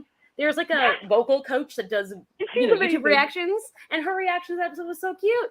So just proof. And she said, "Caitlin, is that his sister?" So yeah. Like, that is why we love it. And then I have to say, I have to give a bonus to, may he rest in peace, H.R. Wells, for doing what needed to be done. H.R. Wells said, you know who is the most iconic and important character in this drama? It is Iris WestAllen. What must I do? Die in her place. Thank you, 100%. HR. The end. You did it. Round of applause. Exactly. You had purpose. Breeze, how about you? I'm literally at the point where I'm struggling to remember which one was HR. I'm like, which hat did that one wear? The drumsticks. Drumsticks. Like, got it. But yeah, I was gonna, as I alluded to earlier, running home to you, the best moment, the fact that we only got one musical episode, this whole series is an abomination, and my biggest complaint, and I hope Grant goes on to do more musicals in his future, and but it will never reach the chemistry of him singing Running Home to You to Iris. Yes. If you're done. Oh, sorry. Go. No, I was going to say it's your turn, Libby. Oh, perfect. I've got to say, when I watched that Running Home to You episode, I was actually on my way to my waitressing job, and I was watching it on my phone because, like, I need to watch this now before I go into work. And I was walking in, and I was like, oh, no, there was, like, Grant and Candace never, like, Grant didn't have enough songs. Like, he didn't, like, Melissa had her song, and I was like, wait, Grant has an amazing voice. He hasn't really had a song that's solo to him. And then they have the proposal moment. And I was just smiling the whole rest of the shift. I was like, I'm sorry, I can't clock in yet. This is happening right now. So anyway, that I had to share. Again, season 3 is obviously top tier WestAllen. They invested in it. I love the 2 proposals, obviously, especially the song. But however, I would have been okay if they moved the proposal, because they just got together and they were figuring out who they were as, like, before we were friends. Now we're lovers and we're girlfriend, boyfriend. I was happy for them to stay like that for a bit. Like, we didn't need to go straight proposal, then wedding, and now we're in this weird ether right now where they're just not really respecting their marriage. So giving it to but anyway, season 3, obviously the meet cute at the beginning was perfect. The final kiss on the porch, obviously when she says, like, I know this is meant to, like, I know this is what love feels like. That was perfect. But yeah, the final kiss that they finally get together, and when he's just talking to Felicity and goes, and I kissed her again, and then she forgot it again. It was just cute. And he's like, these are not regular people problems. All of season 304, when they're kissing on the couch, and then he has to talk to Joe, and like he's awkward, and he's like, you just gotta do what you gotta do. This is your girlfriend. She's asking you to do something. You know, I totally understand. Like, it becomes this like thing that's more real. It was exciting. And also, yeah, just figuring out the whole Joe situation. But it was a really fun way of doing it. And when she walks in and like kisses him while they're eating like fast food, big belly burger, and then she like psychs him out, and they're so naturally together, and they're so perfect. That was amazing. Obviously, there's no Flash without Iris West. We need to. That was the first time when she was talking about how like Wally really wants to have powers, and you know, I can totally understand, because I feel like I'm not adding to the team. And he goes, nope, you are important. You're the reason why I'm here. I couldn't be who I am. Yes, and that honestly that was made sweet. me mad that they reused that line. That was disrespect to that digital line. They used it with Cisco. They used it with Wells. They used it with like, I was like, no, don't say there's no Flash without a Wells. Like, it just doesn't throw off the tongue. Still respect the original, the OG. Okay, don't try to homage. Like, there's no without Cisco and Caitlin. No, there is a Flash without Cisco and Caitlin. We're seeing it. Stop it. Don't even. And Iris. I love, obviously, walking into the loft and showing him their beautiful home. But before that, when they're just sitting on the couch, because I loved all the domestic moments, when she goes shopping and he comes back and goes like, oh, sorry, I missed shopping with you. And she goes, don't worry, I've got all I need. And then they just like casually kiss. And then they move on to talking about a case and about, you know, her journalistic research in relation to like the whole Savitar or whatever alchemy situation. It was perfect. Then obviously we have to talk about, you know, what else has happened 3 nights in a row. It needed to be said. Oh, that's perfect. True. I totally forgot about that. That was perfect.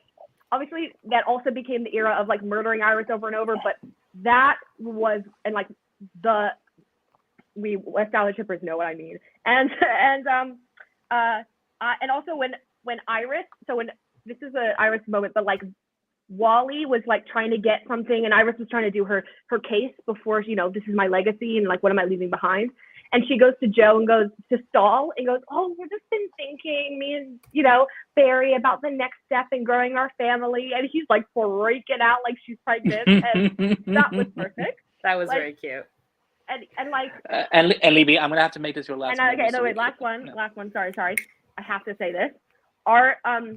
He goes, last episode, are you ready to be Iris WestAllen? And she goes, I've always been Iris WestAllen. I've always been yours. Oh, that is the quote. Anyway, that's my, and also all the couch moments. But of course, again, just so anyway, sorry about my rant. No, you listen. A rant wouldn't mean that you would be angry, but you're actually like you're gushing. You're gushing. That's what we love about it. One of my favorite moments is of course Free 21. A lot of people are saying in the chat, cause and effect. You know, just seeing Baron. Oh yeah, 321. Yes. Sorry, that without was any a problems. good episode. That was a really good episode. I was really nervous about like they're gonna have him have amnesia in one of the final 3 episodes of season 3. Okay, cool. And of course, alternate WestAllen, always iconic. It's almost as if it's meant to be. A bit 321. I can't believe it didn't in my list, but anyway. It was fine. Of course, the second proposal. Again, I think it was just Todd Helbing and that other Tom Ash showrunner that just wanted to do 2 proposals. I don't know why. But I love, of course, I love when he sings to her. Again, that song should have won like an award or something. And I love the Christmas episode when he showed that he's bought her a loft, and Iris is like, I got you a wallet. And he's like, and I'm sure I will love it. I got you a nice wallet. So those are my favorite moments. And even though this is one that's more sad, but like when he gets ready to go into the Speed Force, she said like, I wanted to be Iris WestAllen, and you always will be, but you got to keep running for me. And I was destroyed that night. Like there's pictures of me when I was watching that episode. Like I was completely sobbing. Just for anyone who wants to go look for him, have fun. I look ugly. Sky goes, so many WestAllen beautiful moments in season 3, just iconic gold standard season. I agree. They just Matt, never topped it. Matt says there's no fight that Iris with was the original We Are the Flash, but no one had an issue with Barry's said it. It's because he's white and she's black, and people are racist towards black people for some reason. I don't know. Mm-hmm. Those losers. Matt goes, 321 is one of my favorite WestAllen episodes. Elektra is chiming with Barry losing his memory, and his power is kicking in the moment he kissed Iris. That's the power of Iris WestAllen. She wakes you up. She brings you back to life. Sasha goes, 321 cause and effect, such an amazing episode without falling in love all over again because of Barry's lost memory. Sky also brings up Sky, the porch scene in season 3 for their first kiss is perfect. And also the running home to you proposal, just beautiful. I cry every time. Mads goes, I remember the set photos of dead Iris going around. That was a dark time. Yeah, that was. The whole thing about her not wearing her ring when she died ended up being silly anyway, because in 322, Iris gives her ring to Joe, so maybe that's why she didn't have it on. Yeah, it was a like self-fulfilling prophecy situation. I don't know why he was like, oh, if I fix these little details about that scene, that I'd save her. Like, that didn't make sense. And then let's see. A lot of people are hoping for Running Home to You to be heard on the show one more time before the show ends. Eric, if you're listening, it's not too late. Bart should have sung it at the vow renewal. Just saying. Oh. Like, it was a cute song what he sang, but he should have sang Running Home. I didn't even know what that song was when he was singing it. I know. Oh, they did put Running Home to You up for Emmy consideration. Well, we all know the Emmys suck. They were disrespected. That's what it was. Exactly. Yeah, they're probably best friends with the Oscars, who were like, you know what, Angela Bassett winning an Oscar? No, we're not gonna make that happen. Angela, she deserves better.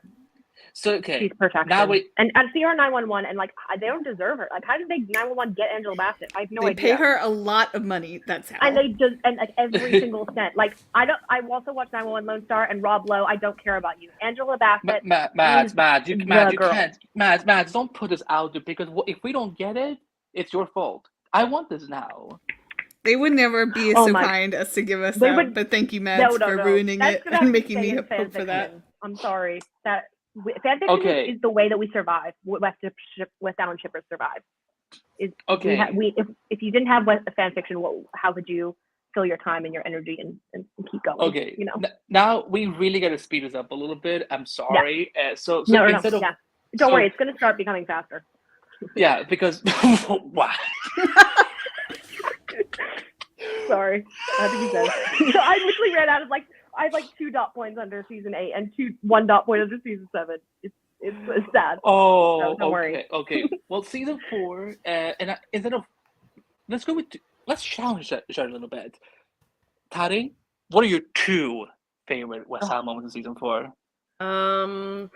Well, okay, let's just go with the entirety of episode, what was it? Was it episode 7, where we kind of see the parallels between the thinker and the mechanic and Barry and Iris, WestAllen? Because I was like, exactly, because they're like the 2 heroes, and then there's the 2 villainous version of them. It was also iconic.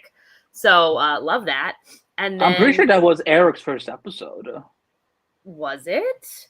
I thought his first episode was the Iris being a speedster. But either way, the second favorite is Enter Flash Time. When he's like sweating balls and he's like, Iris, I can't do it. And they like stop the time together. Just again, amazing. Incredible performance. Definitely like when you're feeling like, I don't know, this plot is kind of dumb. Then that episode came when they're like, sometimes I can still be amazing. And it is when I have epic WestAllen moments. The end. Oh, that's true. Triple J 2 had a great one. Yes. I'm gonna try and just say the ones that don't come up, so then that will reduce my list. That's why. Because I think our list is very similar. So, but yeah, I just went to look. 407 was Eric's first episode. So there you go. Breeze Riley. I know your name. I love your name. Thanks. I love you. We've only been friends how many years? I'm going to talk about WestAllen going to couples therapy with Dr. Finkel, since no one has brought that up, and that was pretty iconic. That was on my list, so I'm glad you took it. Another one, Breeze? No. No? Okay. No. Bree said that's it. Don't worry. Can you give me Y'all one are of lucky I those, can please? remember one thing that happened in a season 6 years ago. Can our second one go to me so I get 3? Sure. Okay, Yeah, okay. take Since you're special guest, you can get free. Don't make the rules. Okay. Iris, the whole Let's Be a Lady episode, because of Iris attempting to elope, it was hilarious. It was iconic. It was perfect. Nora appearing at the wedding, the whole wedding thing should have been way better. But the fact that it was a WestAllen moment to me, because it was like, that's Iris and Barry together right in front of us. So that's going in there. And I'm trying to think so I have to like narrow this down. Last time kiss in the courtroom, and them talking about kids. I've already brought it up, but it was my favorite moment ever was when she's like, we're not gonna have kids, right? Don't worry about it. Sorry. I want to have kids with you, but like, don't worry, we can take our time. But that moment was perfect, because then Nora comes in and it goes full circle.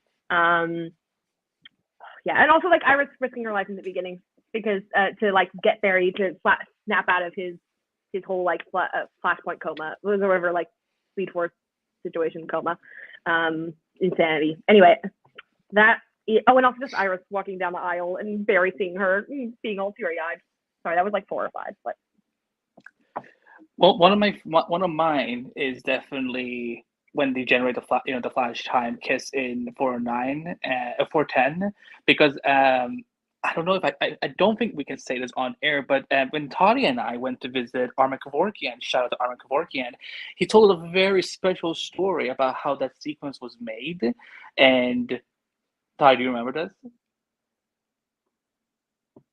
If I'd like to unmute herself, but maybe she's talking to someone. I don't know. But yeah, I said I remember vaguely. Continue. Yeah. Okay. Well, geez, how was I supposed to know you were muted? But yeah, there's this very sweet. So I will text Armin and see if I can tell that story one time, because it's very very sweet of how that happened. And of course, 415, because again, I think that's one of Grant's like all-time ultimate best acting episodes. But again, like, just to hear the term lightning rod in the show, it makes like it feels comic booky, and I love it in the best way possible. And I also I'm trying to remember what happened in the later episodes, because there was no, and when the first day, I think the first week when he's in prison, and like he vibrates his hand through the window to hold her. I'm like, listen, that window should have set off so many alarms, but I don't give an F, because goodness gracious, it was sweet. Let's look in the chat and see what we were saying. Also, because of the hand, it was with his dad, so it was like, that was my family, but you're now my family. Like, I don't have mom, I don't have a dad, but you're my family forever, and you're my person. So it was perfect. Matt goes, "Look, the lady was a superior Becky episode, the only good Becky episode." And then this happened. Sasha goes, 415. How can y'all forget Iris? You're my lightning rod. Trini goes, Sky. I don't remember which scene you were talking about, but she's agreeing with one of our scenes that we liked. A lot of love for End of Flash Time from Mads. Matt goes again. Bring back Sterling. I wish. Oh my god. And Matt goes, my favorite was Alan scene from season 4 didn't even make it to the episode, the bird toast scene. Oh my god, yes. That 100%. Is also iconic, Iris. That is iconic. Honestly, the fact that it isn't in this show, like that season would have been more superior with it in it. Just would. And Trini goes, even when they had swapped lives and Iris got powers, all those scenes, especially the ending with Iris writing back her journalism. Yeah, and that's also one of Eric's episodes. So, you know. Yeah, and then the next day, like, she's like Mad Woman with her papers, and he comes down, like, he's like, oh my god, my love isn't next to me. Oh, perfect. Okay. Now, this is one of the rougher seasons for me, so, you know, you all have fun with this one. But, Toddy, this is the season when you divorced. At the start, and I'm like, I don't remember what happened in these episodes. You can switch up the order. Then, like, it gives. I'll start since I never have anything. Yay! Pretty much anything with Nora, if we're counting the children as WestAllen moments, which I do, and I love this. I love both versions of Nora, but I really love this one. And then episode 5 when they're dressed up all fancy. to go to the gala, or I don't know what it was. It was some sort of fancy event, and they're all dressed up and dancing, and they get to be all cute for like 5 seconds before they have to go solve a case. You mean Okay. from you mean the shot in the second row on the left? Yeah, I'm and they're pretty like, sure that's the one, since they only and get they're to like, we dress didn't up get a once we didn't get a every dance at now our and then. wedding, so now we didn't get our first dance, and they remind us of that trauma, and they redeem themselves. Yes. Thanks, Felicity, for ruining their second wedding. Go for it. Yeah. Well, I'm just gonna add on. Well, yes, everything about that episode, all dolled up, was incredible. But also, specifically with Nora, when they realize their daughter is a lesbian, and they're like, "Oh my god!" Yeah, there you go. 504. It was perfect. It was perfect. It was perfect. Yes. And that's it. That's all I got. Wow. Okay. Then I get to take up a little, like, okay, season 5 was my height of my obsession with WestAllen and with The Flash, because I was in this in-between time where I just finished university, or I was finishing university, and I was trying to find jobs, and it was like, I needed this to stay. I know, that's why this, like, finding this podcast is so special to me, because it, like, you know, kept me, like, feeling positive and, like, having a bit of a distraction. So that's why I think I love season 5, and I didn't care, whatever, Cicada, I don't care. You have Nora, their child in the future, walking around having fun and like doing chaos and having angst. It was perfect. So yeah, as Bree said, like every Nora with Iris, Barry with Nora, all three of them together, like in the jitters, all of it was perfection. When like this is a Barry and Nora scene, but when like they're in the vault and Nora and Barry goes like, is Iris okay? It's like, I don't care if I'm dead. Like, is Iris? She's like, yeah, it's just two of us. And also, he's happy because she never got remarried. Penny Barry. Yeah. Always good. So yeah, the whole season 501, like I have seen that so many times and it just fills my WestAllen heart, because he's like, that's our person. We made a person together. That was iconic. Them, you know, her with the purple and the yellow lightning, her being like, I phased for the first time, and he feels that whole sequence where they're talking about like he feels like he's missing out on their first times, and he talks about like all the anticipation he has about all the future moments he's looking forward to with Iris. He's like, I just want to be normal with you and get rid of all this craziness and just be excited about our future. That was beautiful. And just everything. Nora started getting annoying. I'm not an idiot. I do see that, but like didn't matter because she was cute and she was perfect and they were all amazing. But as I said, yeah, the jumping off the roof. Yeah, there's a lot of love for that in the chat. Also, just anything about like the fact that there was a lot of Barry and Iris. One of the things that was iconic about them, like, and was typical of them for the first few seasons, was the Iris and Barry scenes where she's trying to like give him his pep talk. Now they've like given that job to like Joe and Cecile, but like Iris was his OG, giving him the reassurance to keep going. And it flipped, and Barry was there for Iris. So when Nora's being all disrespectful, he goes, "Nuh-uh, do you think I'm choosing between you and my wife? I don't really know you yet. I am going with my wife. She says that she stole your powers for a reason. It's gonna happen. And you know, Nora will come around, but I'm here to support my wife and what she's going through and all the motherhood feelings that she wants to have and is not being able to connect with her daughter." And it was just beautiful. It was so beautiful. And the Libby, Flash Museum. And the Flash Museum. Libby. That's the last one. I've got to say the Flash Museum episode when they're all in her memories. That's my other one. I support you, Libby. In the fight. In the fight. Yes, the fight was great. They mentioned the episode 19 fight in the comments, and they were right. Yeah, Trina, just last night I rewatched episode 19 when they had an argument with Barry took more back to the best acting. I agree. It goes banana. The banana thing, that was funny, but with the pancakes. Sasha going 504. I'm going to make you a banana. Yeah, I don't know what Iris was thinking in that moment, but sure. It was perfect. Matt goes, Candace and Grant acted their ass off in that fight, but it was a tough scene to watch. You feel like you're watching a personal moment. Like you shouldn't be there. You shouldn't be watching. Yeah. Trini goes, when Nora got hurt and Barry and Iris were worried, parent Iris stopped being Sherlock from investigating her. One of my favorite moments is in Elseworlds when Barry convinced the Iris that let me go to Smallville so we can play the theme song, but also because so I can prove to you that I am your husband, not Steve, not Stephen, Oliver, not Oliver Queen. Good Lord, that was so funny. Like it's because we know Iris has crushed on Oliver before, so they've had in this reality, like she is in love, she is married to him, but she thinks it's Barry. That's cute. I know this is gonna probably piss a lot of people off, but it's just because I love their acting together in that moment. And it is in the season 5 finale when they watch Nora's final message. Like just the destruction of like again. This is a lot of reasons I hate season 5. So that's why I'm having troubles like actually thinking of good moments of season 5. But yeah, that I did it for everyone. I represented the. There you go. Okay, because we really had to speed this up. So now I'm trimming it down to one favorite story maybe instead of favorite moment, because moments is hard. It's hard to pick moments. So no, I've got like one or two. I don't have the rest of the seasons are. Don't worry, we can race through these next ones. It's all good. Okay, so Libby, now you can start. What was your favorite story in season 6 with Bear and Iris?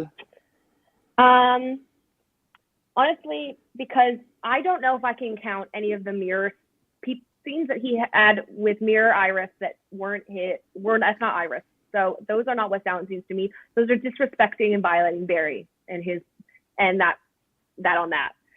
So even though the Valentine's Day episode should be one of the best, it just can't.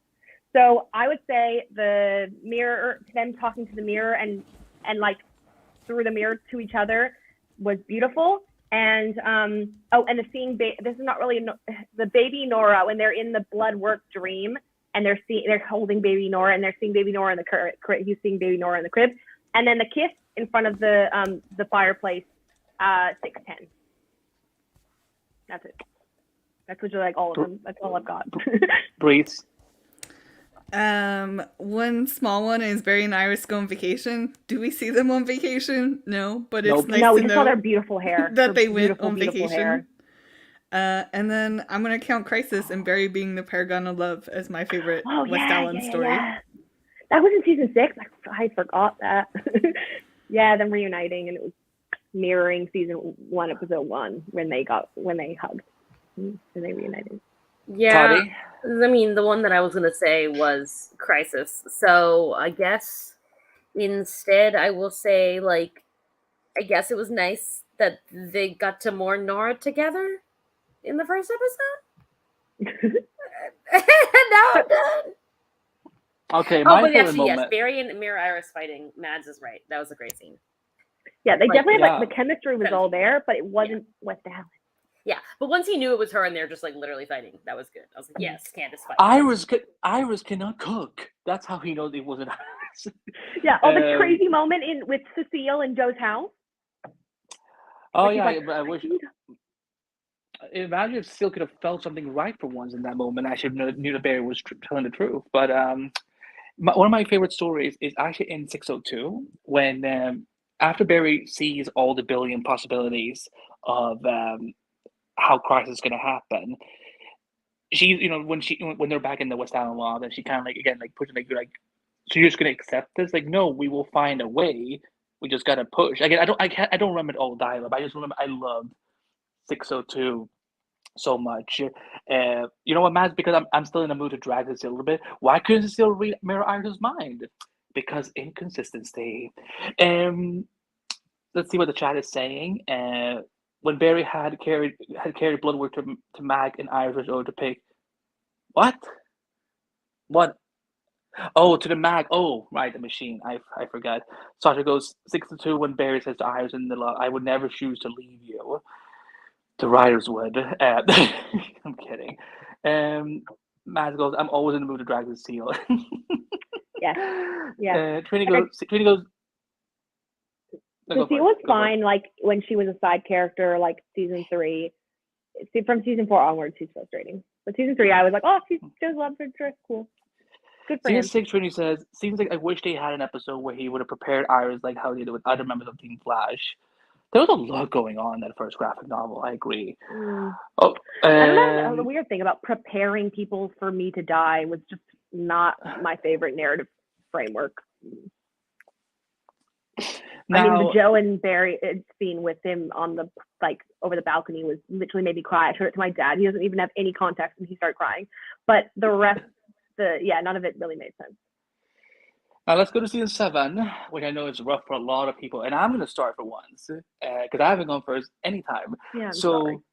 it's fine. It is the WoW renewal. I'm taking it from everyone. So because again, we had asked for it, we were begging for it, and when Barry gets down on his damn knee, he's like, "Iris WestAllen, will you renew your vow with me?" I'm like, I was sobbing. I'm like, why is this getting to me so hard? I've never seen anyone that after vow renewal make me so emotional. So and then of course, I mean, Iris, and the thing is because that we know that because of COVID, we couldn't see a lot of kisses, but then in that now we see them kiss like one of the best kisses of all time.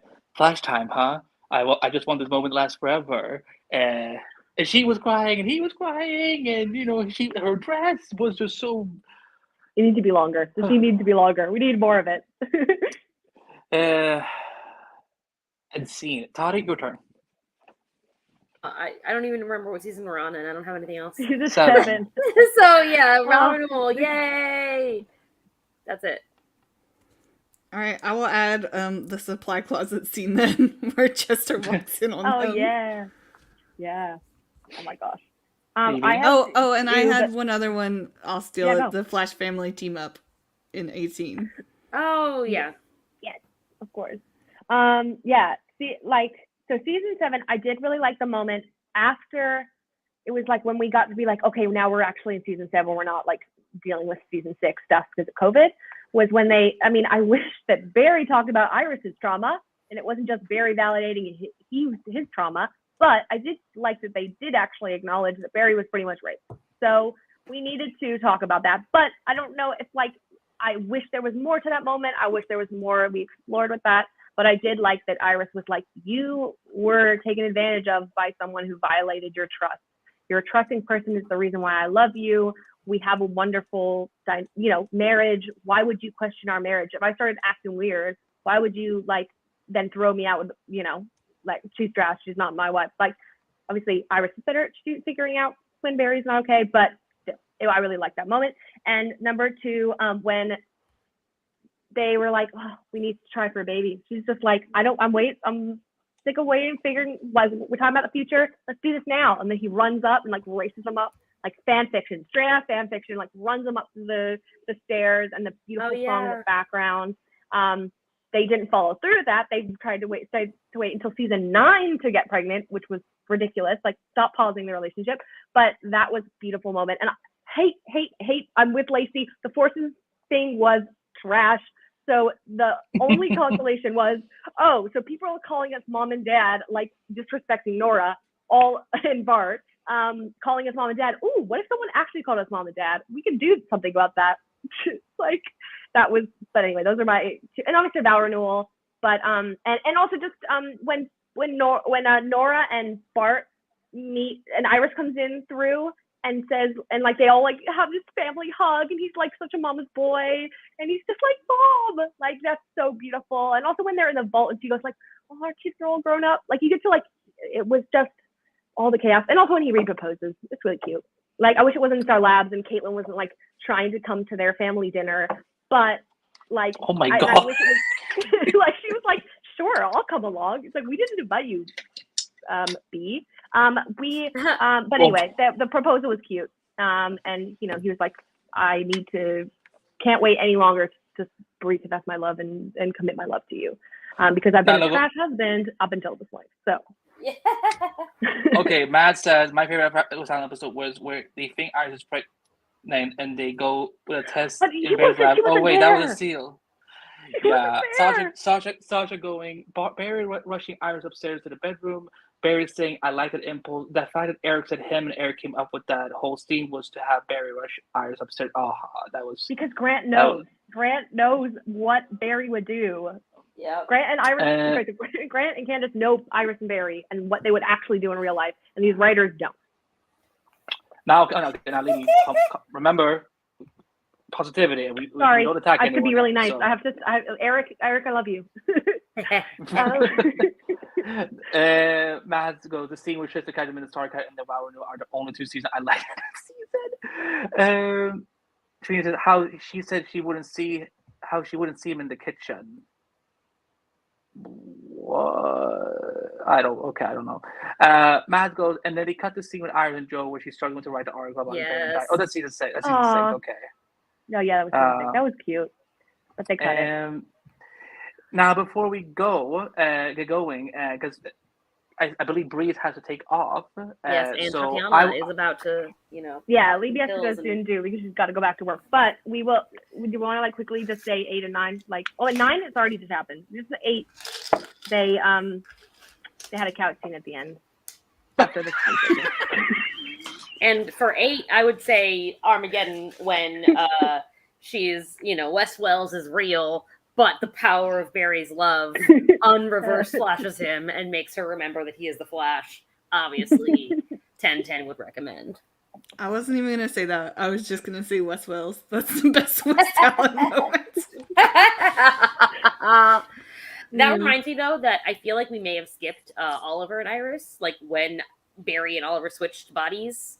Oh, but Does no, that we count don't as need to remember WestAllen? that. No, it was just hilarious. It was hilarious. It was so funny. Oh wait, yeah, Barry goes like, "Did you touch my woman? Yeah. What do you think? What are you doing?" And poor Oliver's like, "I'm not even trying to be here."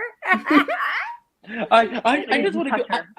I'm just here for the food. I'm just here for the food. Nothing else. Anyway. I'm sorry. Yeah, I made this super long and but I just love WestAllen, and it's just. No, it's fine. It's fine. Listen, we need to revive the WestAllenness of it all before we get into these final 7 episodes. Yeah. But Breeze, okay, whoever has to take off, say what I'll stay right until the end because my work will just have to be okay with it. I did a really long shift the other day. I had to do something really long. I had to work until 10:30 because something had to be urgent. So I'm like, it's called flex. So I'm just like, I'll figure it out. So let Toddy and Breeze their favorite moment, and then they can leave. What of season 9 so far? I've not. No, what do you want? No, I didn't. Oh my god! Let me just finish my sentence, Toddy, and I will tell you what I was going to ask. What are you still hoping to see for WestAllen in season 9 before the show ends? What is still on your bucket list for WestAllen? I would like to see, maybe Barry with Iris in the delivery room. That would be nice. I'd like to see that. I would like to see. We're gonna need more diapers because it's just twins. It just needs to see surprise twins. I need the Tornado twins back. We never had them. Exactly. That's why we never existed, and they need to exist now. And I gave you my headcanon from before. Yeah, and I support it. And then finally, maybe I need like a Big Bang Theory ending with Iris receiving her prize, her Pulitzer Prize, and then giving like a little heartfelt thank you to Barry. And Barry needs to be there. Like Iris wasn't there when he got his medal. Exactly. So there you go. Those are my remaining needs. Then Breeze. Yeah, if we do see Iris in the delivery room, which we may not, and Barry's not there, I will throw a shoe at my TV. So we better get that, and it would be nice to see them kind of move. It would be nice for Cecile to, I don't know, go live with her daughter and leave the house empty. That way WestAllen can move in there and set up for their future family, because we know eventually that they move into that house. So yeah, those are and no more Iris dying or getting kidnapped. That's my very short wish list. Thank you for listening, Eric. Bye. And you can find Toddy and Breeze at Marcella's Ear and at Breeze Riley on Twitter. Just check their bios for all the other things. Girls, have a great night, and we'll see you next week. Good night. All right, bye. Thanks for joining, Levy. Yes, Bye, Thank you for having me. Yeah. You guys are the best. I love you. Love you guys. Bye, Toddy. Now, Libby, now you have a little more freedom. Now you can talk a little more what you saw. Yeah, and I'm so sorry. I warned you before. I have ADHD, and I'm so sorry. No, listen. I knew this was gonna go long over anyway. No, it's fine. Listen, almost every episode this season of the Flash Bucket has been over an hour long, so it's like it's fine. It's fine. I know, and I'm technically in my lunch break, but I will take the L. This is too important to me. This is like this defining moment of my life, so I will be here. So tell me some of your things that you still want to see for Iris and Barry for WestAllen in season 9 Yeah. before what's on your left on your list Yeah. for this couple. Well, I just love them, and I wish that they would be able to respect their relationship and give them, like, even their pregnancy. It's just been very hard to see, like, these moments that we have been imagining in our head and we've read fan fiction about, and we wanted them to finally become real.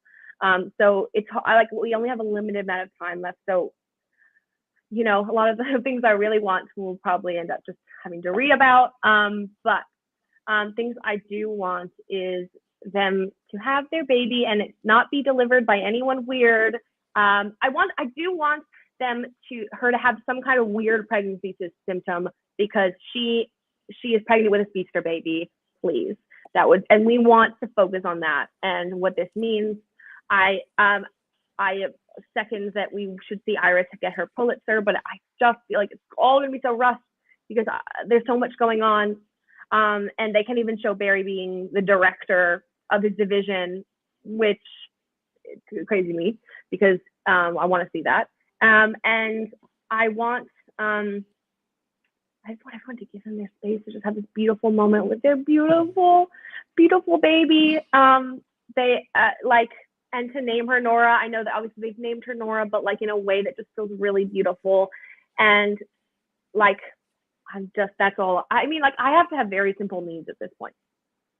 I have to just be like, they have their baby and they're all together. And also, like, the last moment of the Flash should be just them together and none of all the other things. I don't need another party. I don't need another get together. I just want them together. And also, I'd love Joe to come back and have this beautiful moment with Iris and his granddaughter.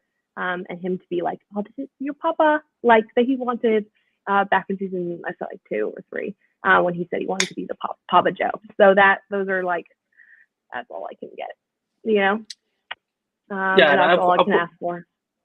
Yeah, I know there's I know that so many people are wondering, like, are we gonna see the delivery? Are we gonna see all and so on? I don't want it to be weird and dramatic. Like, Cecile's delivery was weird and dramatic. Like, I don't want any of this thing where, like, her giving birth at the same time as the world falling apart. Like, none of that. Like, I don't care the world's falling apart. It's fallen apart like 17 times and it'll all figure itself out because it's just sci-fi and whatever. At the end of the day, I've invested in the relationships of the show, and that's what it's about for me. And we need to pay off with that. He's had a bunch of villains. He'll have a bunch more. I think that, like, obviously there's a lot of comic book fans, but this show is diverted from the comics in so many different ways, but it has to be grounded in the relationships that we have invested in. And that's my percent on that, Yeah, I definitely want to see a Pulitzer ceremony. I don't think we're gonna get it, but I do want to see Barry and Iris run. Like, it's just her having speed again one last time. But it probably would have to be in the when she's not pregnant anymore. Yeah. So yeah. But no, honestly, when it comes to, I just want to see them be happy and again, deal with things together. Whether it's happy moments, dramatic moments, or passionate moments. Like, I just I know there will be some of that in the remaining episodes. Let's see what I love Alexa's her point. I think Iris' pregnancy being 3 months, that's an important one.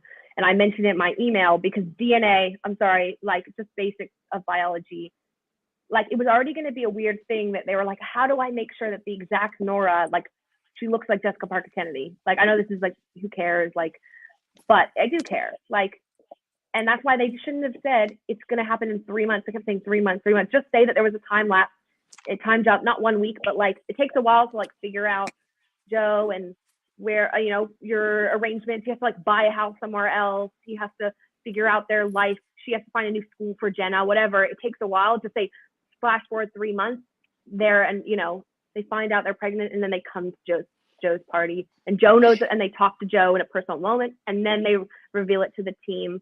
Or maybe even if you wanted to include Keone, just be like, she's about to say, "Hey, I'm pregnant," and then Keone goes, "You're pregnant," whatever. No more matter. I don't care because they would have already found out. We've already seen Joe find out, and then we see Keown know about it before she should have known about it. Okay, cool. Electra goes, maybe Nora will be called Dawn instead. Why she could be called Nora Dawn? No, they're gonna call her Nora because I mean she's gonna look like a beautiful black baby and like gorgeous, beautiful person, and they're gonna be like, this is Nora. But then they're bringing back Jessica Parker Kennedy, so she's obviously like they're saying this is what she's gonna look like in the future. So they're obviously just letting us be like, believe in the impossible, even how babies are made. But JF goes, wants Iris to fry with her family and see the Empire. Want to see Bear as CSI director and part of the Justice League. Yeah. Matt goes, maybe it will be Barborn first. I have so if I cannot spoil, and if I cannot spoil anything. Oh no, interesting. Matt but goes, I want to see biologically wise. Yeah, and also I'm gonna have to speed this up a little bit because we have to start wrapping up because it's getting very. Matt says, I want to see Iris winning her Pulitzer and expanding her company. I just don't want to hear about it happening off screen. I think we're going to see some of it. I don't know if there will be a ceremony, but I mean, it sounds like she's going to get a Pulitzer no matter what. And then Matt goes, Iris stuck in the dream world next week and doing some sort of time traveling the following week. Even pregnant my girl can get a break. But at least Perry and Iris are together in 908. They're literally called part of the her. I'm excited for it. Oh, his concern as a father and as a husband. That's beautiful. Sky says when Barry rushes to hug Iris in season 8, that's Stern Armageddon Part 5. I'd love that. Yeah. But let's see. I think people are starting to wind down a little bit. So I think this, will be a good place to kind of wrap up. Libby, it's been so much fun having you on. Again, thank you always for sending passionate emails, and I'm sure we're going to see you more in the chat, as for the rest of the season. But if people want to connect with you on social media, or where are you on Twitter? I actually what is my Twitter handle? Hold on 2 seconds. I wish I had prepared this. It's Libush, LIBUSH _26. And I talk about Flash and The Rookie and 911 Lone Star and just any of the shows that I suddenly become obsessed with. And generally speaking, in my real life, I just work in PR for a government communications situation. But I love TV, and I'm so glad that I could be here. And thank you so much for having me. Even though I'm not some professional TV show commenter, this is a dream come true, and I am so grateful, and this is just one of the best moments of my life, and thank you for letting me have it. I really appreciate it. No, of course, your support means everything. We're so happy we could have you on, and you can find me at @andrewback all over on social media, including Twitter. If there's even a Twitter in April, we will see what happens. Find me at Screen Rant, Multiverse of Color, just check my bio for all my other things. So, and then to everyone in the live, thank you so much for participating and telling us why you love WestAllen so much and what you have loved about them so much for the last 9 years and what you're still hoping to see as we head into the final 7 episodes. Now, this is going to be tricky because I have to do this on my phone. And again, my internet's still not come back, so I have to do all on my phone. Yeah, so I have to find here's the plug clip, and then we're going to wrap things up. So here's where you can find the rest of the Flash Podcast. To find exclusive content and new episodes from the Flash Podcast, visit theflashpodcast.com. There you'll also find the latest info about the Flash TV show, movie, and comics. TFP never strays far, so please find the Flash Podcast on Facebook, Twitter, and Instagram if you should ever need us. And we need you to send us listener feedback on any of those platforms after each episode of The Flash. You can send your feels sporadically or wait for the graphic that appears every Wednesday at 9 p.m. Eastern, begging you to leave us your comments so we know you love us. XOXO, Gossip Flash. Make sure you never miss an episode by subscribing to the Flash Podcast on Apple Podcasts, Stitcher Radio, Google Podcasts, iHeartRadio, Spotify, and anywhere else you listen to your podcasts. Want to support the Flash Podcast? Leave a review and 5-star rating on Apple Podcasts, which helps more Apple Podcast users find the show. Enjoy what we're doing? Then you should check out the entire DCTV Podcast Network at dctvpodcast.com, where we have amazing shows for The Flash, Superman Lois, all the ongoing and upcoming DC shows on HBO Max, the upcoming DC Studios movies, The Sandman, as well as DCTV After Dark and lots of other fantastic podcasts, all available at dctvpodcast.com. You can follow the network on Facebook, Twitter, and Instagram simply at DCTV Podcast.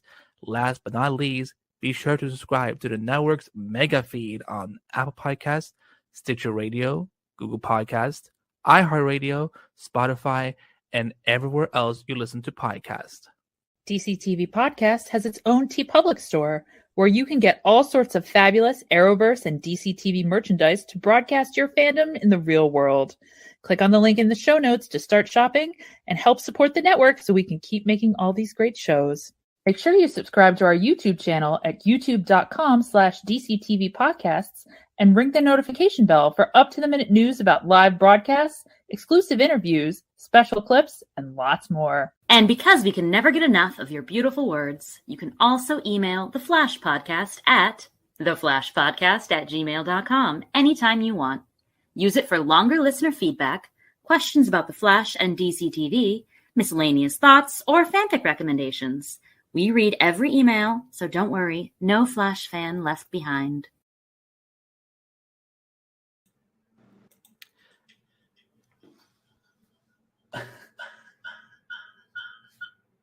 Of course, my internet came back while this was playing, so I jumped back on. I know Libby had to go, so but everyone, thank you so much for coming on tonight. Libby, for coming on, and everyone in the chat. Again, if we didn't get to your comments, we're so sorry. Again, there was so much to cover, but we will try to do at least one more of these special editions during the final hiatus. But yeah, well, thank you, JF, for being here. It was fun having you. Thank you, and you, Rachel. Thank you, Sky. Thank you, Maz, Rarusha, everyone in the chat. Thank you so much for showing up tonight for a very long but very special episode of the Flash Podcast. Because I know last week was rough, and I think we all needed to just be able to come together and just celebrate the show, but also just we poke fun a little bit. But again, guys, thank you so much for tuning in. We'll be back next Thursday at 9:30 p.m. Eastern with Rebecca and Morgan from Supergirl Radio to talk about 907. Yes, Matt, please let us know if you're hearing about the set sale, because we should talk. But everyone, have a great night, and we'll see you next week for episode 7 of The Flash. So again, for Tatiana, Breathe, and Lacy, I'm Andrew Bacht, and we'll see you next time on The Flash Podcast. Good night, everybody.